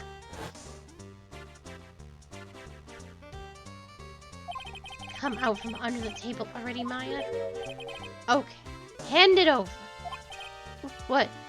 You want to play games with me? I don't recommend that. The medical papers, now! Uh-oh, I think he wants Viola Caterini's papers back. You mean this? The $1 million medical papers? Miss Caterina trusted you. That's why she said that she helped you. Forget about it. That girl's dumber than an eggplant. You just want to know what's sad? I'll tell you what's sad, and it ain't only her face. She thinks she's got power because she's Bruto's little girl. Now that's sad. I can't let you have these papers. Tomorrow in court, I'm going to expose what you did to get the $1 million you used to pay this off. Are you crazy or something? I don't care if you want to give it to me or not. There's two of us here. You got that? Two. Oi! Mr. Armstrong, forgive me. Désolé, I cannot argue with him. That really hurt. Is that all you've got? I'll be taking those papers now. Armstrong, get that lighter. Wait. Don't take it too hard. Phoenix, Wright. That was so stupid. I shouldn't have let my guard down. Those medical papers were vital evidence. Hold it, pal! Detective Gumshoe! Detective? You think you're gonna stop me, Copper? Beat it! Whoa! Come on, Gumshoe, keep it together. You guys get out of here. Leave this guy to me. But... Go, pal, and take this. If you get hurt, who's gonna look after Maggie, huh? Alright, thanks, Gumshoe. Wait, Nick, don't leave me behind. I'll get even with that guy tomorrow. In court. Tenderlander is going down. Gumshoe is so brave. So strong.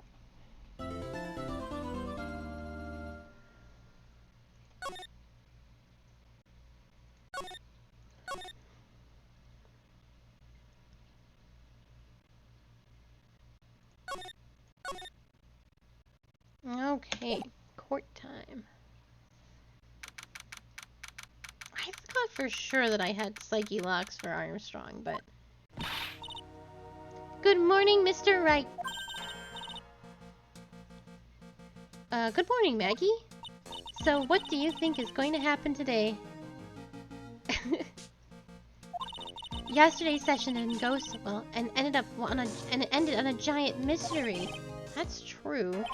And we still haven't solved a single part of it yet. Are you okay, Nick? Huh? Oh, yeah, of course. I saw that little flash of doubt in your eyes. No, that wasn't doubt. That was, determination. Why don't I believe you? It's nearly time, Maggie. You better get going to the defendant seat. Roger, don't let me down, Mr. Wright. I'm counting on you. Hey, pal. Hey, Detective Gumshoe. Quit stressing Maggie out. She doesn't need that. How do you know she was stressed? I was watching through the doorway. Oh. You look like you lost the case already. Show a bit of confidence, will you, pal? Here, maybe this'll help. Huh? Have you taken up aromatherapy too? Not in a million years, pal. Don't tell me that you remember this thing. Come to think of it, that doesn't look like one of those aromatherapy bottles. It says the small bottle that turned up at Trespian's kitchen a couple of days ago. Oh, we gave it to him for testing. Wow, look at all these little bottles. Oh, they're aromatherapy oils. He's got so many, they're overflowing onto the floor. Hey, wait a minute. There's one bottle that's different from all the others. Well, what do you know? And it doesn't have a label either. And it doesn't smell. We finally got the analysis results back from the lab. So what is it? Is it the poison? I'm afraid not, pal. It's medication. Medication? Yeah, for ears. Topical use only, apparently. For ears? You mean... Yeah, it's the medication Glenn Elg was using for his ruptured eardrum. That was Glenn Elg's ear medicine? What was Glenn Elg's ear medicine doing in the kitchen? What about the unidentified fingerprints? Anything on that? Someone screwed up, so they only had time to analyze the contents of the bottle. Another hour and they might have gotten something on the prints, but... That's going to weaken its impact as a piece of evidence. Okay, pal, this is it. Make sure the defense is impregnable today. Got it? Today's trial. I'm gonna expose that guy for what he's done, or my name isn't Phoenix Wright.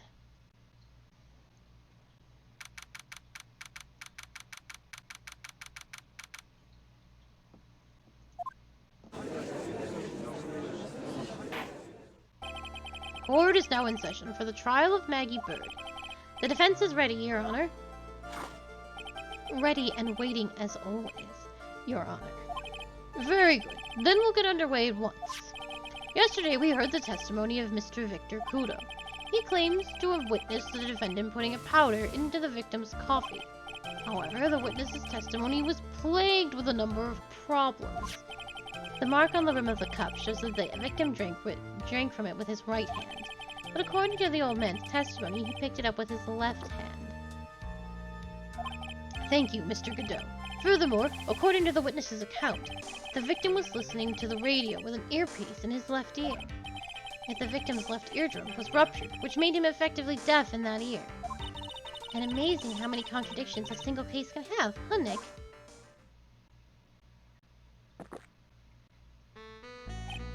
Ha! Allow me to enlighten you, Your Honor.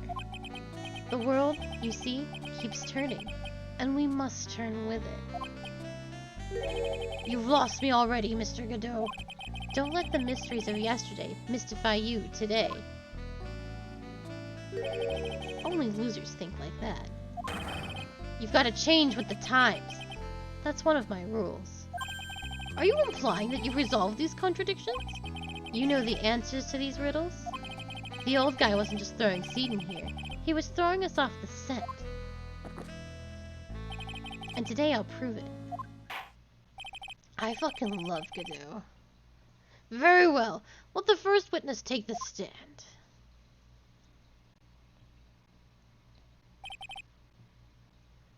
And you are... Oh, bonjour, everyone! I am Jean Armstrong, the owner and the head chef of Les Trespian Restaurant Enchanté. Forgive me for asking, witness, but are you a woman? Oh la la, monsieur! As you can see, I am la pert and perky gentleman, no?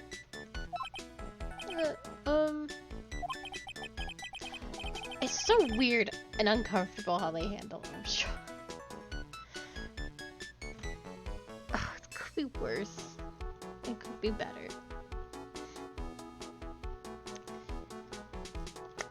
On the day of the incident, you were in Trespian's kitchen.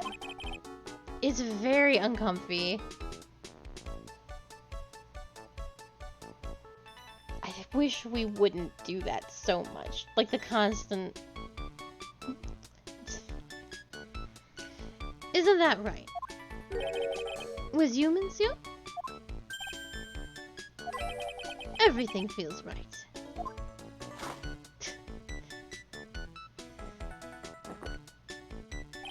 Ha. Wow, he's totally unfazed. Doesn't anything intimidate this guy? Very well. Your testimony, please, witness. Please tell the court what happened that day at Tribulations. Oi, volunteers.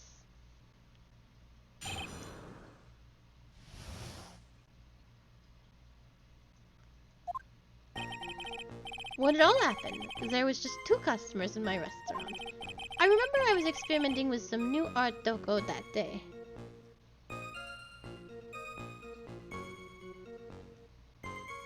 To be fair, yeah, they haven't really been, like, super... This isn't, like, Persona 4 levels of, like, Jesus. But it's, like, we do keep harping on it, and I feel like maybe we shouldn't.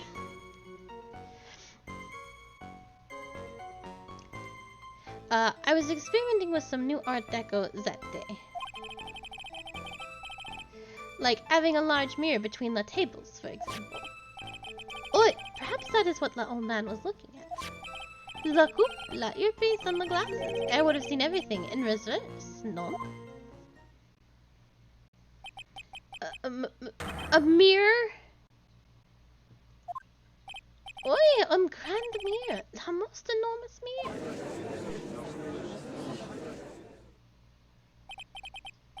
Très bien. Okay. And suddenly the mystery disappears. Like I said, the world keeps turning, so roll with it.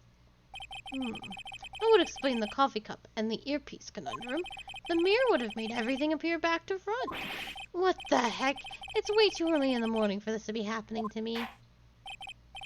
Now then, Mr. Wright, you may begin your cross-examination.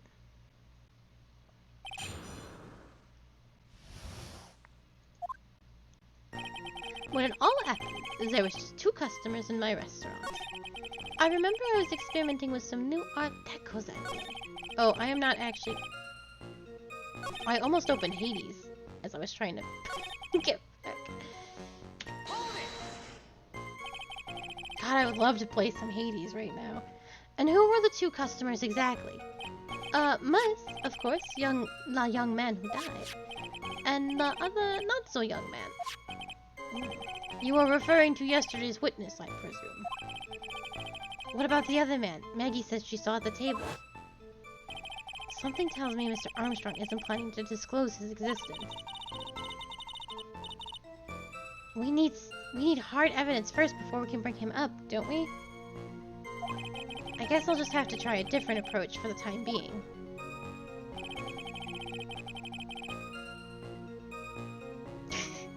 I'm so bad at saying regular words. I can't also speak a different language. It's too hard. I remember I was experimenting with some new art decos that day. You were experimenting with art deco? How come I never heard about that before today? You are not familiar with the language of interior design, monsieur? Thank you. Please stay on topic. Now, why didn't you tell the court about this before? But I did, just a few moments ago. Excuse me, Mr. Armstrong. This deco you mentioned. Are you referring to some sort of decocho? No, art deco. It is a style of design, Your Honor. He's talking about interior design. Walls, ceiling, carpets, that kind of thing. Ah, yes, of course. That deco. I was trying to achieve a more effeminate look for my restaurant. I was planning the most bold remodeling of la décor. Like having a large mirror between the tables, for example. How big of a mirror are we talking about here? Well, something about 4 meters wide and about 2 meters high. Let's see, if 1 meter is about 1 yard, holy glass in a frame, that's huge! I was intending to install it on the ceiling eventually. The ceiling? Was there a mirror on the ceiling? I don't remember. Nice none, but I decided not to go through with it in the end. What should I do? Should I ask him more about the mirror or not? If you really had such a large mirror in the restaurant, someone would have noticed it. But there's nothing about a mirror in Mr. Kudo or Maggie Bird's testimonies. But... Objection. You didn't ask, Trite. You have only yourself to blame for such sloppy work. What? A mirror was delivered to Tribulations the day before the incident. Really? As Mr. Armstrong testified, he was carrying out some design changes, and as it turned out, he didn't actually use the mirror in the end. This just doesn't add up. Even if a mirror was delivered at Tribulations, it doesn't prove that it was in the restaurant on the day of the crime. Huh. If you want to doubt someone, Trite, look in the mirror. I'm sure the person looking back at you will be dubious enough. So the witness yesterday had seen the victim reflected in a mirror. Oi! Perhaps that is what the old man was looking at.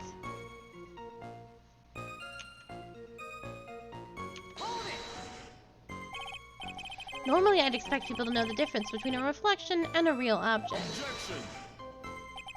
Normally? How does normality come into this?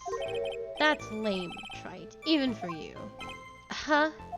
Are you trying to say that if something isn't normal, it isn't possible? Is that it? Where does that leave the porky-headed lawyer? Where does that leave the porky-headed lawyer and the top-knot chick over there? And the ungodly cool guy with the mask over here? Well, Trite? Not the hair. I do not have a top knot. Mr. Godot is correct. A lack of normality is no basis for discounting an argument. Bien, logic is one latte.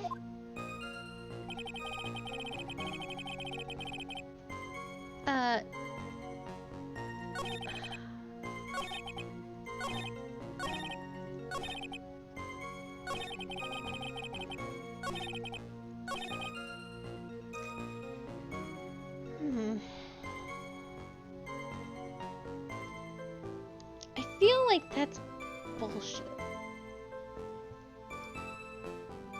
Yeah, because it's not... Hold on. Where's my evidence? How do I... What buttons do I press? I have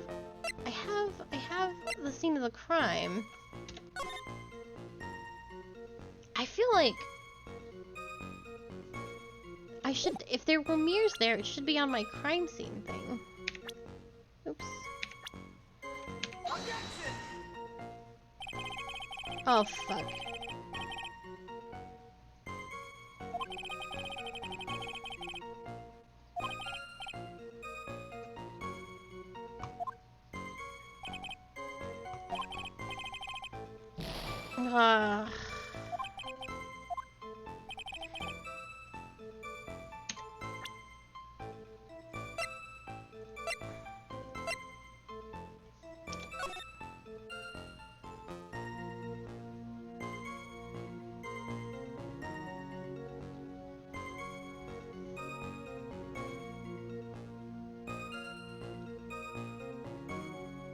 Is this proof that there's no mirrors?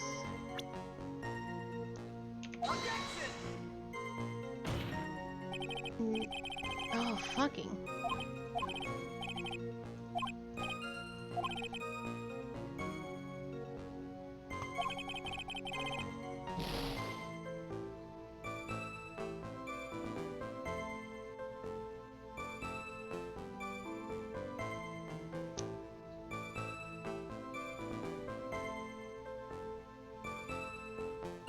Alright.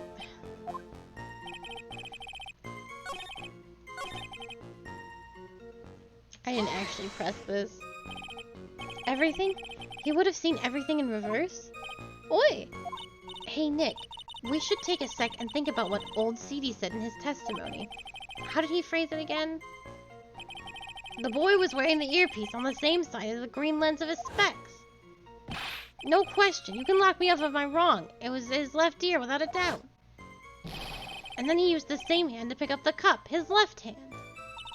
If he saw everything he described reflected in a mirror, then everything he said he saw on the left was actually on the right, huh? And that clears up all the problems with his testimony, I guess. Or does it? Huh. It's kind of hard to believe everything's the fault of a mirror, but do you think old CD saw everything through a reflection? If he did, it would explain all the contradictions in his testimony. But that just makes the situation worse for Maggie. There's got to be something in that old man's testimony. We've got to dig deeper. Okay.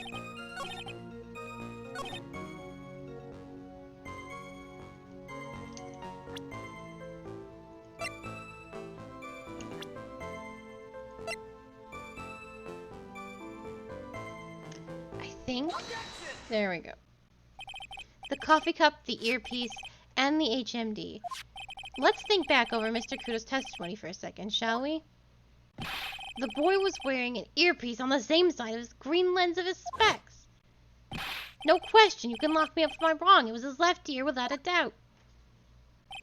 So, to summarize, we were told both the HMD and the earpiece were on the victim's left side. Now, if Mr. Kudo saw all that as a reflection in a mirror, it means both the HMD and the earpiece were actually on the victim's right side. Exactamente. You see, Monsieur? Now that you think about it, it's not so hard, no? Unfortunately, that's where we run into the monumental contradiction with the facts. If Mr. Kudo really did see everything in a mirror, why is it that the HMD is now on the wrong side of his head? Order. Mr. Wright is correct. If the witness genuinely observed the victim reflected in a mirror, then we would expect the victim's eyepiece to have been over his right eye. How bitter. Try it. You should have a taste of this bitterness. It'll calm you down in no time. Are we talking about your coffee or something completely different? You don't understand the way the witness thinks. How he thinks. You remember this, I presume? The I broke the vase sorry apology, Mr. Kudo's sworn testimony? Exactly. The old man has one very grievous habit, other than throwing seeds. The more of an impression something makes, the more muddled his mind makes it. And what's the most striking thing about Mr. Elg? Clearly it's the victim's eyepiece. And that's my point. The old man strikes again. Mr. Elg's HMD made a big impression on the old man.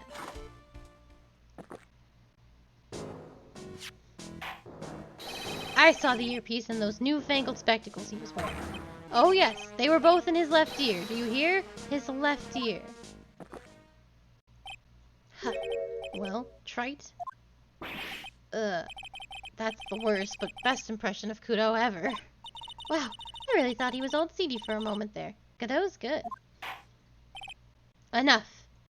I must agree with that yesterday's witness was irresponsibly rash in much of his testimony. Bad luck, Nick. Looks like the boil of a contradiction you found is just a rash. A mirror can't be beaten by a handful of seeds, nor can it lie. So, what exactly was the old man looking at? Fill us in, Mr. Armstrong. Go on. Tell the court. We're all ears. Wait, I can explain. Please, if you will look at the plans of the restaurant.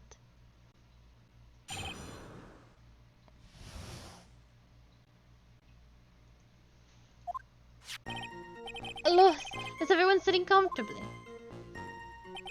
Lami, it was in the middle of the restaurant, dividing into two halves. There is only one seat from which you could have seen an image of la victim. That was the seat at the table, was next to the victims. That was where the old man was sitting. After that terrible incident occurred, I moved the mirror so it was not in the way. But naturally, it did not touch anything else. I see no problems with the explanation we have just heard. I do. From the table next to the victim, Mr. Kudo could have seen the victim in the mirror. I know. I want to shovel down spaghetti in my mouth hole as fast as humanly possible, and I do not wish anyone to witness such an event.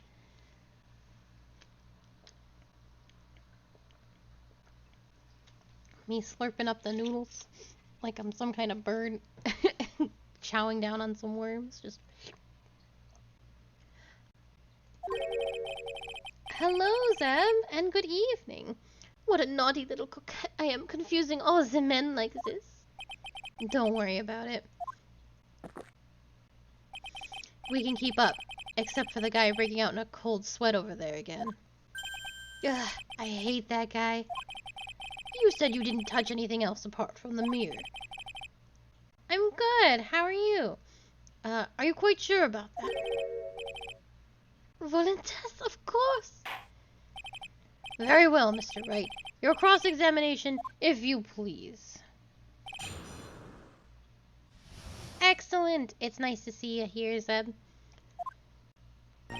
Lemire, it was the middle of the restaurant, dividing the two halves.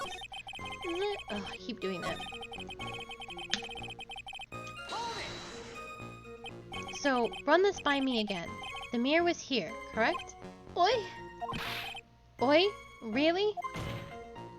Because I know if I were you, I wouldn't have put the mirror there. It would be in the way. Objection. Look who's talking, trite. Huh. You're obstructing my view, among other things.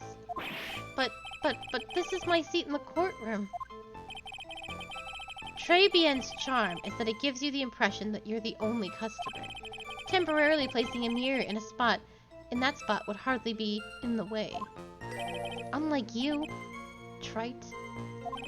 I tell you, monsieur, Lemire was there in the middle of the restaurant.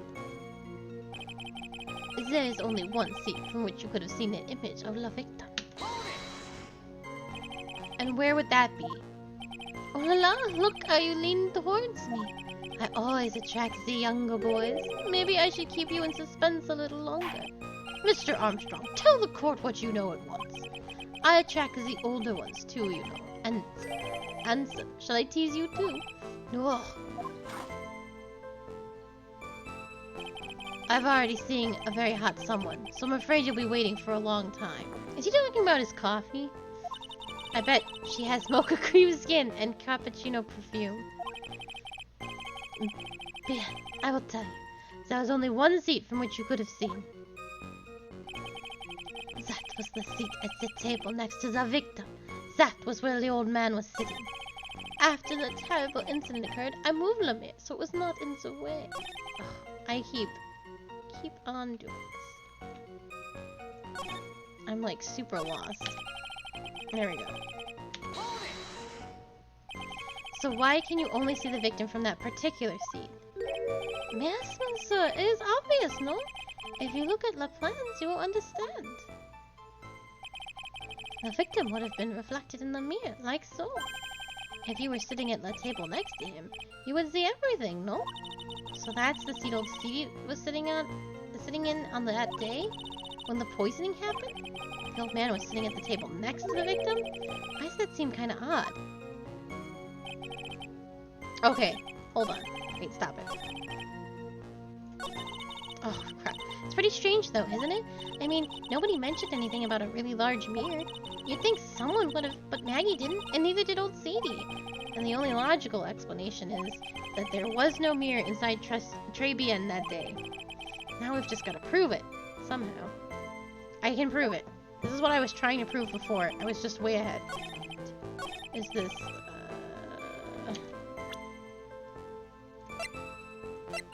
Right? Yeah. There's no way. Okay, I think this is right this time.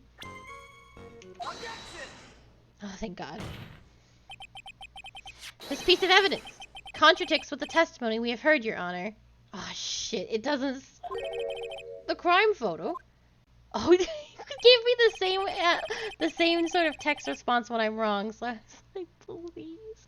Yes, the photo clearly shows something that theoretically should not exist. What on earth do you mean by that, Mr. Wright? Should not exist? Sounds like you're describing yourself, trite.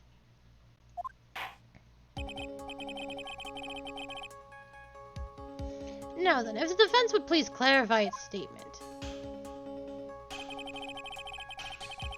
What is something that should not exist in this photo?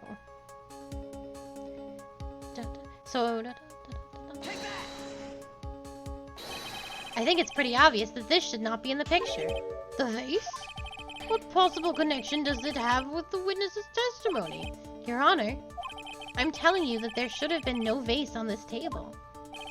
Because it very clearly contradicts with this piece of evidence.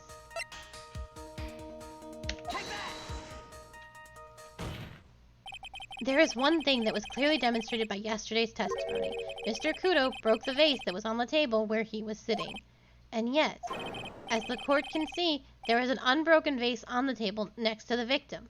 Why? Because Mr. Kudo was not in fact sitting at the table next to the victim at all. Don't be an idiot, Trite. That's impossible.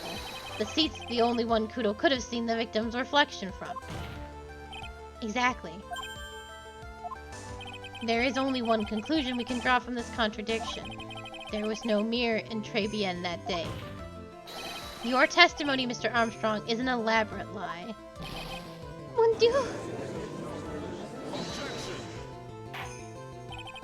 Don't try to confuse the court, Trite.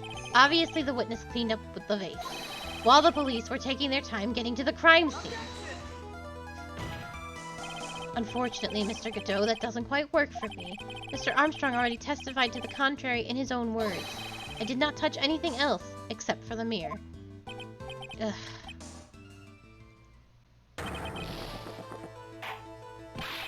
Well, witness, what do you have to say for yourself? I was right. There was no mirror in the restaurant that day. In light of this revelation, we return back to the original problem. Why did the victim have an earpiece in an ear which he couldn't hear? You only get one shot in life. There's no turning back. If you want to claim that the mirror wasn't there, Trite, then this problem is all yours. How do you explain what the old man saw? If I can answer this, then I'll be that much closer to the truth. I can feel it. Are you going to be okay? Can you really solve this contradiction, Nick? There's more than just one contradiction, Maya. What do you mean? Remember what Maggie told us? There was another man at the victim's table. And there was a sample CD on the victim's table. It all flies into the face of Mr. Kudo's testimony. And I think I know the reason. Why nothing in this case is adding up. Thank you for the sippy. Well, Mr. Wright, let's hear your answer. Yes, Your Honor.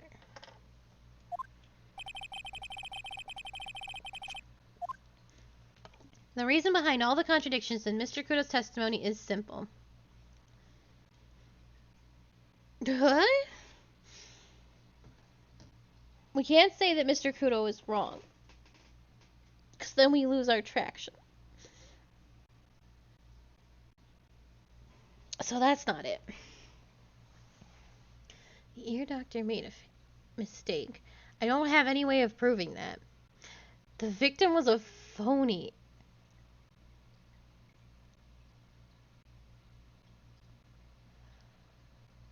I don't know.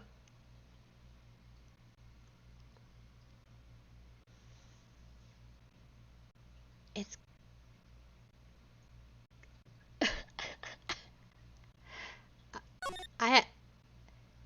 The case is riddled with contradictions. Yet, there is one very simple answer that clears them all up. And what is that? The incident Mr. Kudo witnessed and the incident the victim experienced were two completely different events. What? Yes, the victim that Mr. Kudo saw wasn't Mr. Glenn Elg at all. It was an imposter, a phony pretending to be Mr. Elg. What? Obviously, unlike the victim, there was nothing wrong with the imposter's left eardrum. That was how he ended up wearing an earpiece in his left ear by mistake.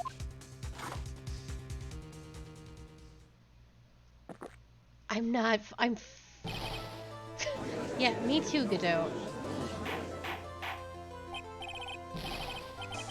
Order! Order in the court! Settle down or I'll clear the courtroom.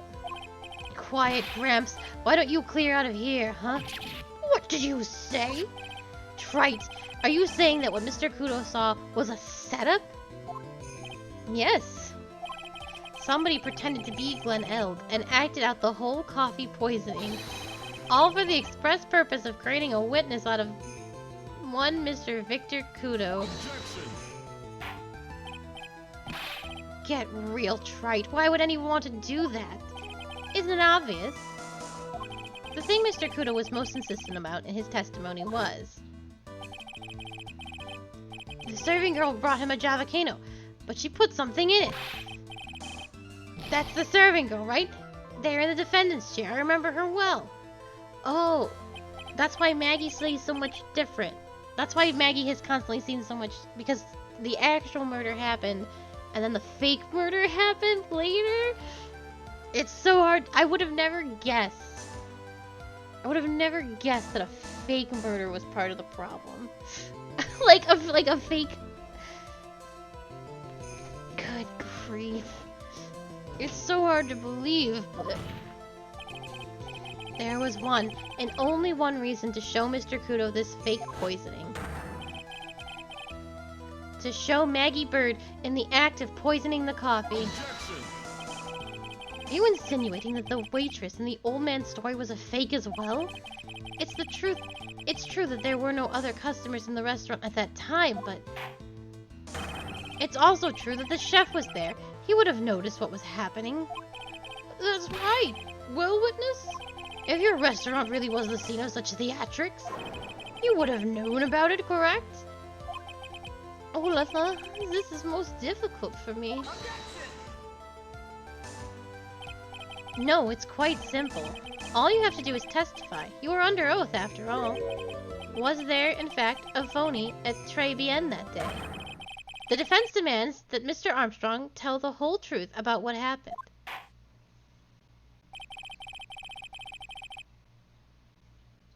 The defense request for additional testimony is accepted. You will accurately explain in detail the events that in the restaurant that day. Oh, oi. I simply... this is bananas. La victim, Monsieur L. He came to my restaurant alone. I remember the old man arrived not long after him. There were no other customers. When he got word he won the lottery, El became very excited. It was approximately 5 minutes later that the poisoned incident occurred. No, there was no time for a phony to do la acting. Just so we're clear, there was no mirror in the restaurant after all. Je vous demande pardon, forgive me, Your Honor. I lied because I wanted this mess to be cleared up quickly. What you have just done is commit perjury, Mr. Armstrong. I will decide how to punish you later. Oi.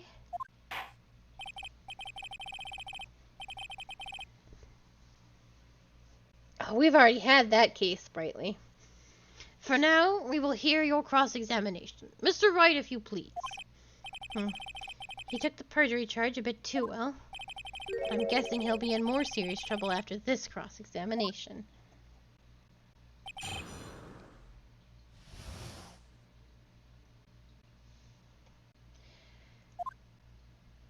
The victim, Monsieur L.A. came to my restaurant alone.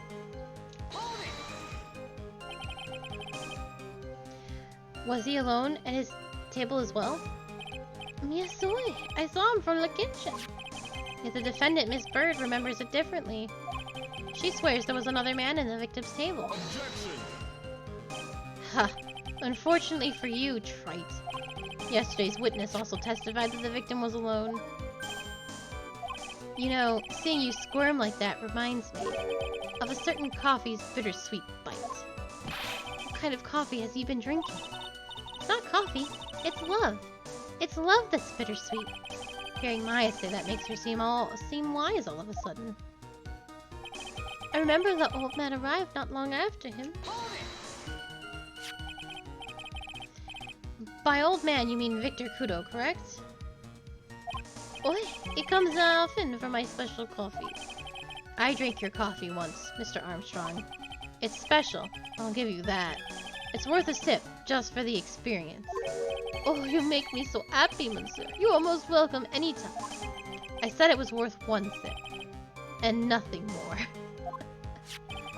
So, old Mr. Kudo arrived at the restaurant around the same time as the victim. Maybe I should ask about his arrival in more detail.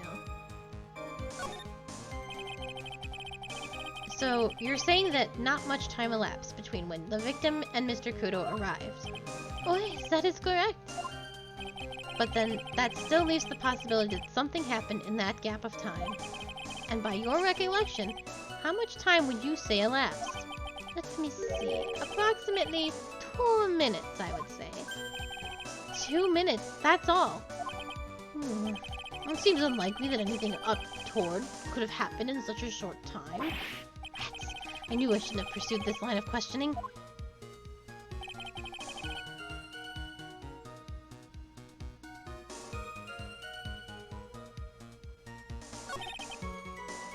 I wonder if I have to... Old man...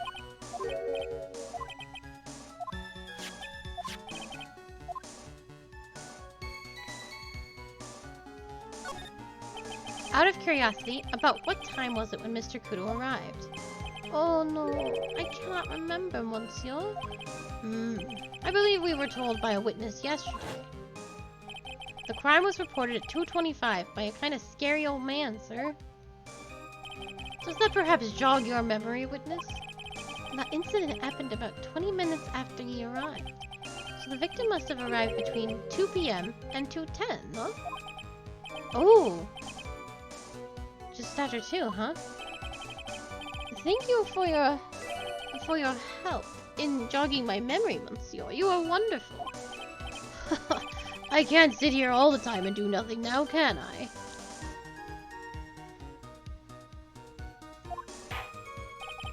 The time of day will be added to the witness's testimony.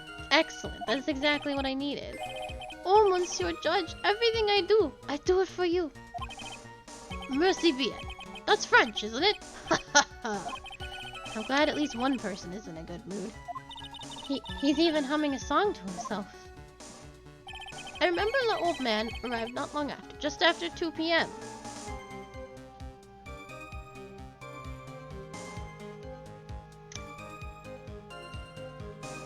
I believe the radio happens at 1:30. I'm afraid I've finally got you, Mr. Armstrong. Quoi? What do you mean? At the time in question, the victim was listening to the radio with his earpiece. The show he was listening to was Millionaire Radio. Each week, they announced the winning numbers of the $500,000 lottery ticket. Oh, that must be la show Miss Elg was listening to. I can't see any problem with this testimony, Mr. Wright. I wonder. You say the victim arrived at your restaurant after 2 p.m., correct? Oi, I'm sure of it. I remember it perfectly now. I know it was at that because I had just finished serving a lunch menu. Get to the point, trite, if you had one. The show is broadcast live at 1:30 p.m. and it claims to be the most thrilling 10 minutes of your life. It's on the air at 1:30? Now, supposedly, the victim made some noise when it was announced that he had won. And yet, I don't believe his cry of joy could have occurred after 2 p.m. Because the show had already finished more than 30 minutes earlier by that point in time. No. This victim, we've been told about, has done nothing but the impossible. Listening to the radio with a ruptured eardrum. Catching a show that was already over. There is only one conclusion you can draw from these facts. The victim was an imposter, acting out the poisoning 30 minutes after the real murderer. Yes, there were 2 Glen Elgs in Tribulations that day. The real Glen Elg, now dead, having been poisoned by the real killer, and the phony Glen Elg, acting out the events for Mr. Kudo to witness. This certainly seems that way. I mean, if it wasn't the case, how could you explain the time discrepancy? Objection! Quite a performance, Trite. You were almost on a roll.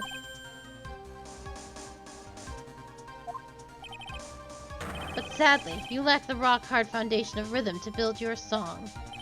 What is this? Music Theory 101? Let's recap. According to your imaginative theory, it's now just after 2 p.m. The phony elk is performing a play for the benefit of Mr. Kudo. How do you explain, then, where the real Glen Elg is? I don't believe I have to spell this out for the court.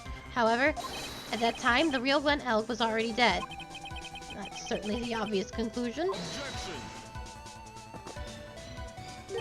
Thank you, Trite. That's exactly what I was hoping you would say. What? Now, I presume you can prove this theory of yours. Can you explain where the missing corpse went to? The missing corpse? According to the old man's testimony, there was only one other customer there. If that customer was the phony Glen Elg, then where did the killer hide the body of the real victim? Ugh. The prosecution has a valid point, Mr. Wright. If your theory is to stand up to examination by the court, you must provide us the proof by answering the prosecution's question. Where did the killer hide the body? Yes, Your Honor. No conjecture, Trite. Let's hear some facts for once.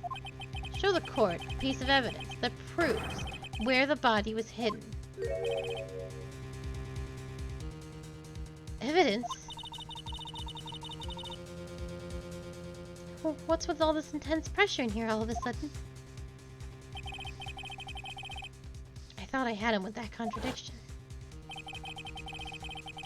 But he's turned it all around and backed me into a corner instead. Well, Mr. Wright, the court will now hear the defense's theory and evidence. First, where was the body of the real Mr. Elg concealed? It would have been too dangerous to take the body outside. Obviously, the body must have been hidden somewhere inside Tribulations. Interesting. But where could a body have been hidden inside a restaurant?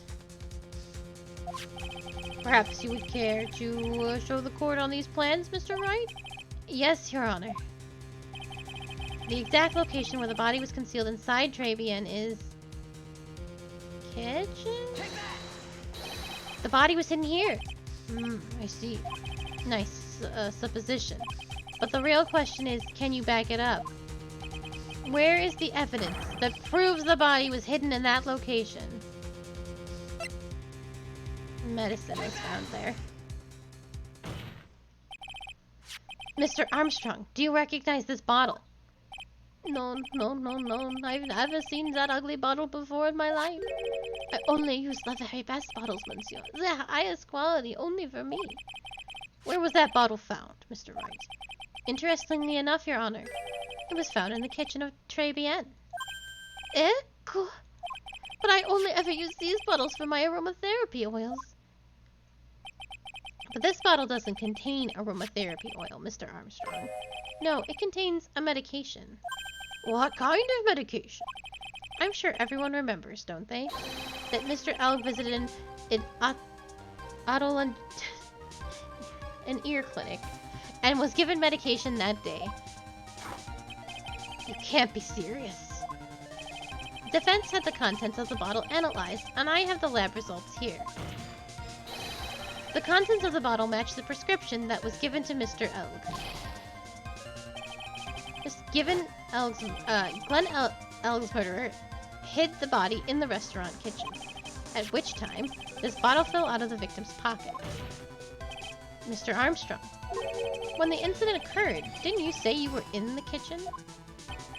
Mon Dieu. Yes, you know what I'm about to say. It was you who hid the victim's body. You did a fine job pretending to defend my client, Maggie Bird, however. You were setting her up to take the fall behind the poor girl's back. Oh, no!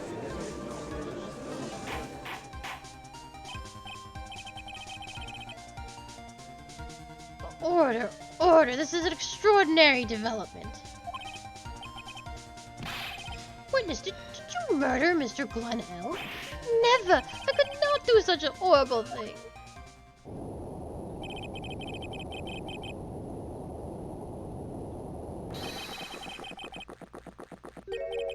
Mr. Godot?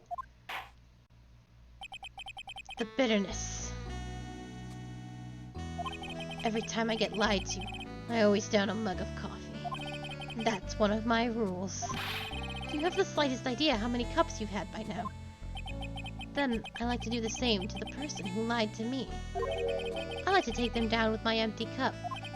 Listen up, chef. How about a brand new flavor in your ear, my H-deficient friend? Pardon? Please, you must hear me out. It is trap. Listen to me. Por favor. Yo hablo español, Mr. Armstrong? And por favor is Spanish. I'm only going to ask you once. Did you do it? None! None!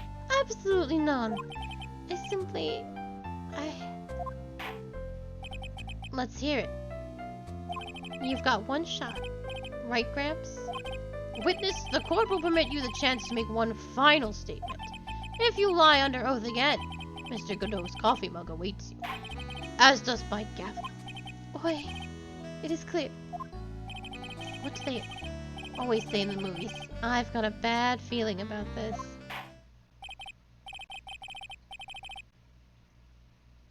Very well.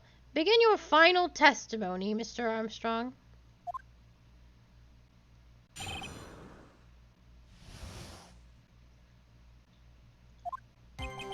It is true. I hid the body in the kitchen. A man forced me to do it. I had no choice. I had to go along with him because there was a reason why I could not refuse. But I did not kill him, I swear it. You must believe me. You were forced? By who? I cannot say or I will be erased. Let's try a different question, then. When Mr. Elk died, was he really the only person at his table?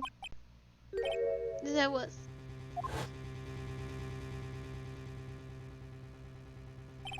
There was another man. I knew it. Maggie was telling the truth. You may cross-examine the witness now, Mr. Wright.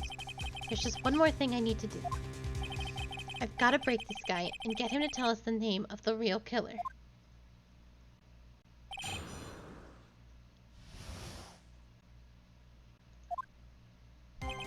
It's true. I hid the body in the kitchen. A man forced me to do it. I had no choice. I had to go along with him because there was a reason why I could not refuse. But I did not kill him. I swear it. You must believe me. He's already confessed this much. We might as well stop dancing around the real issue. Yeah, but he really doesn't want to tell us who the killer is. Then sock it to him, Nick. Yeah, that's not a bad idea. Oh, I forgot to press everything. Did you carry the body by yourself? Oi, I carried him. And I carried Maggie too. Maggie too? When she saw the victim collapse, she fainted. I could not leave her there. Why did you hide the bodies? A man forced me to do it. I had no choice. What man? Who was he? No, I cannot say. I fear for my life. He's really scared. You'll just have to put the words in his mouth, Nick. Yeah, you're right. If he won't tell me, I'll tell him. But why would you go along with this man? I had to go along with him because there was a reason why I could not refuse. And what reason would that be, Mr. Armstrong? You know, monsieur? Yes? Surely you cannot expect a young maiden to talk about such an embarrassment. A maiden? You're a bit old to get away with that. Yeah. I cannot finish the cross-examination without establishing his reason, so I'll just have to prove it with evidence. But I did not kill him. I swear, you must believe me. So, you are claiming that all you did was hide the bodies? Is that correct? Oi, that sounds right. If we are to believe you, Mr. Armstrong, you must tell the court everything. You must make clear the identity of the man who ordered you to do this. He's already confessed. Okay, so now... Okay, I think I have to present...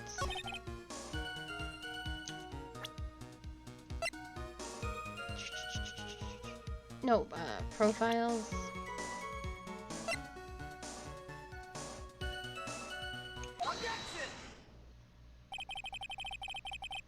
Let's end this dance of Ring Around the Rosie, Mr. Armstrong. This is the man that you've been referring to. Who is that? I feel like I've seen him somewhere before. Oh, I don't know. Maybe a month ago in this very courtroom. This man is Furio Tigre. He's the manager of a loan office called Tender Lender. There's no point in trying to hide the truth anymore, Mr. Armstrong. I know you couldn't go against Mr. Tigre, at least not while he had this on you.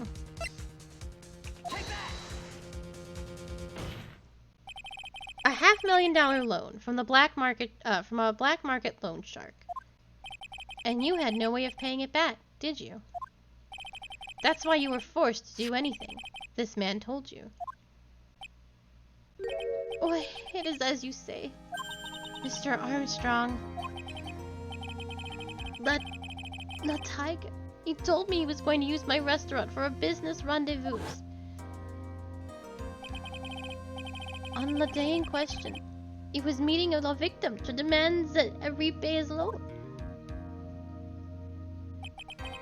I don't know why it happened like that. I just did what he told me. I just did what he told me to do. I had no choice. I carried the body and the inconsistent Maggie out of the dining area and into the kitchen. After that, I tried to forget what I'd seen. I think we can now safely say that the man who forced your hand was Mr. Furio Tigre.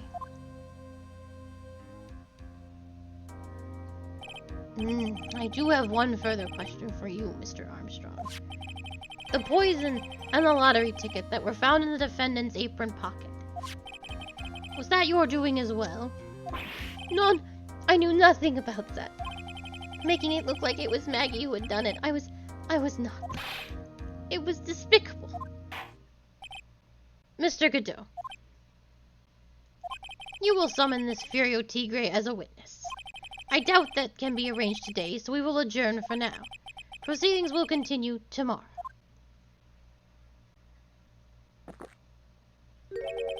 There's 30 minutes. What? The trial will go on. I'll see to it myself. I need half an hour to get the guy on the stand. Not a minute more. How the...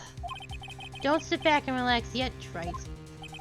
No one knows if that chef is really telling the truth or not. This trial could still go either way. Very well. Your request is granted, Mr. Godot.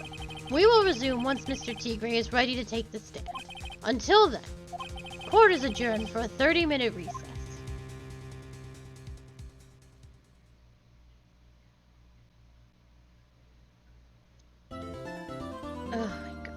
I feel like we'll finish this trial tomorrow for sure, and then start the last one. Oh. I'm usually pretty good, at least not in this game, not in this final game so much, but like, I felt in like the last game, I was really good at being like, piecing it together about halfway through. These trials are so buck wild. I'm just losing my mind. The last trial is going to be absolutely insane. But I can't start, I don't have time to do another trial today, and I cannot stop in the middle of trials. I did that once, and it was terrible. I have no idea what's going on. I can't retain any information. Yeah, these are like, oh, it was a fake murder.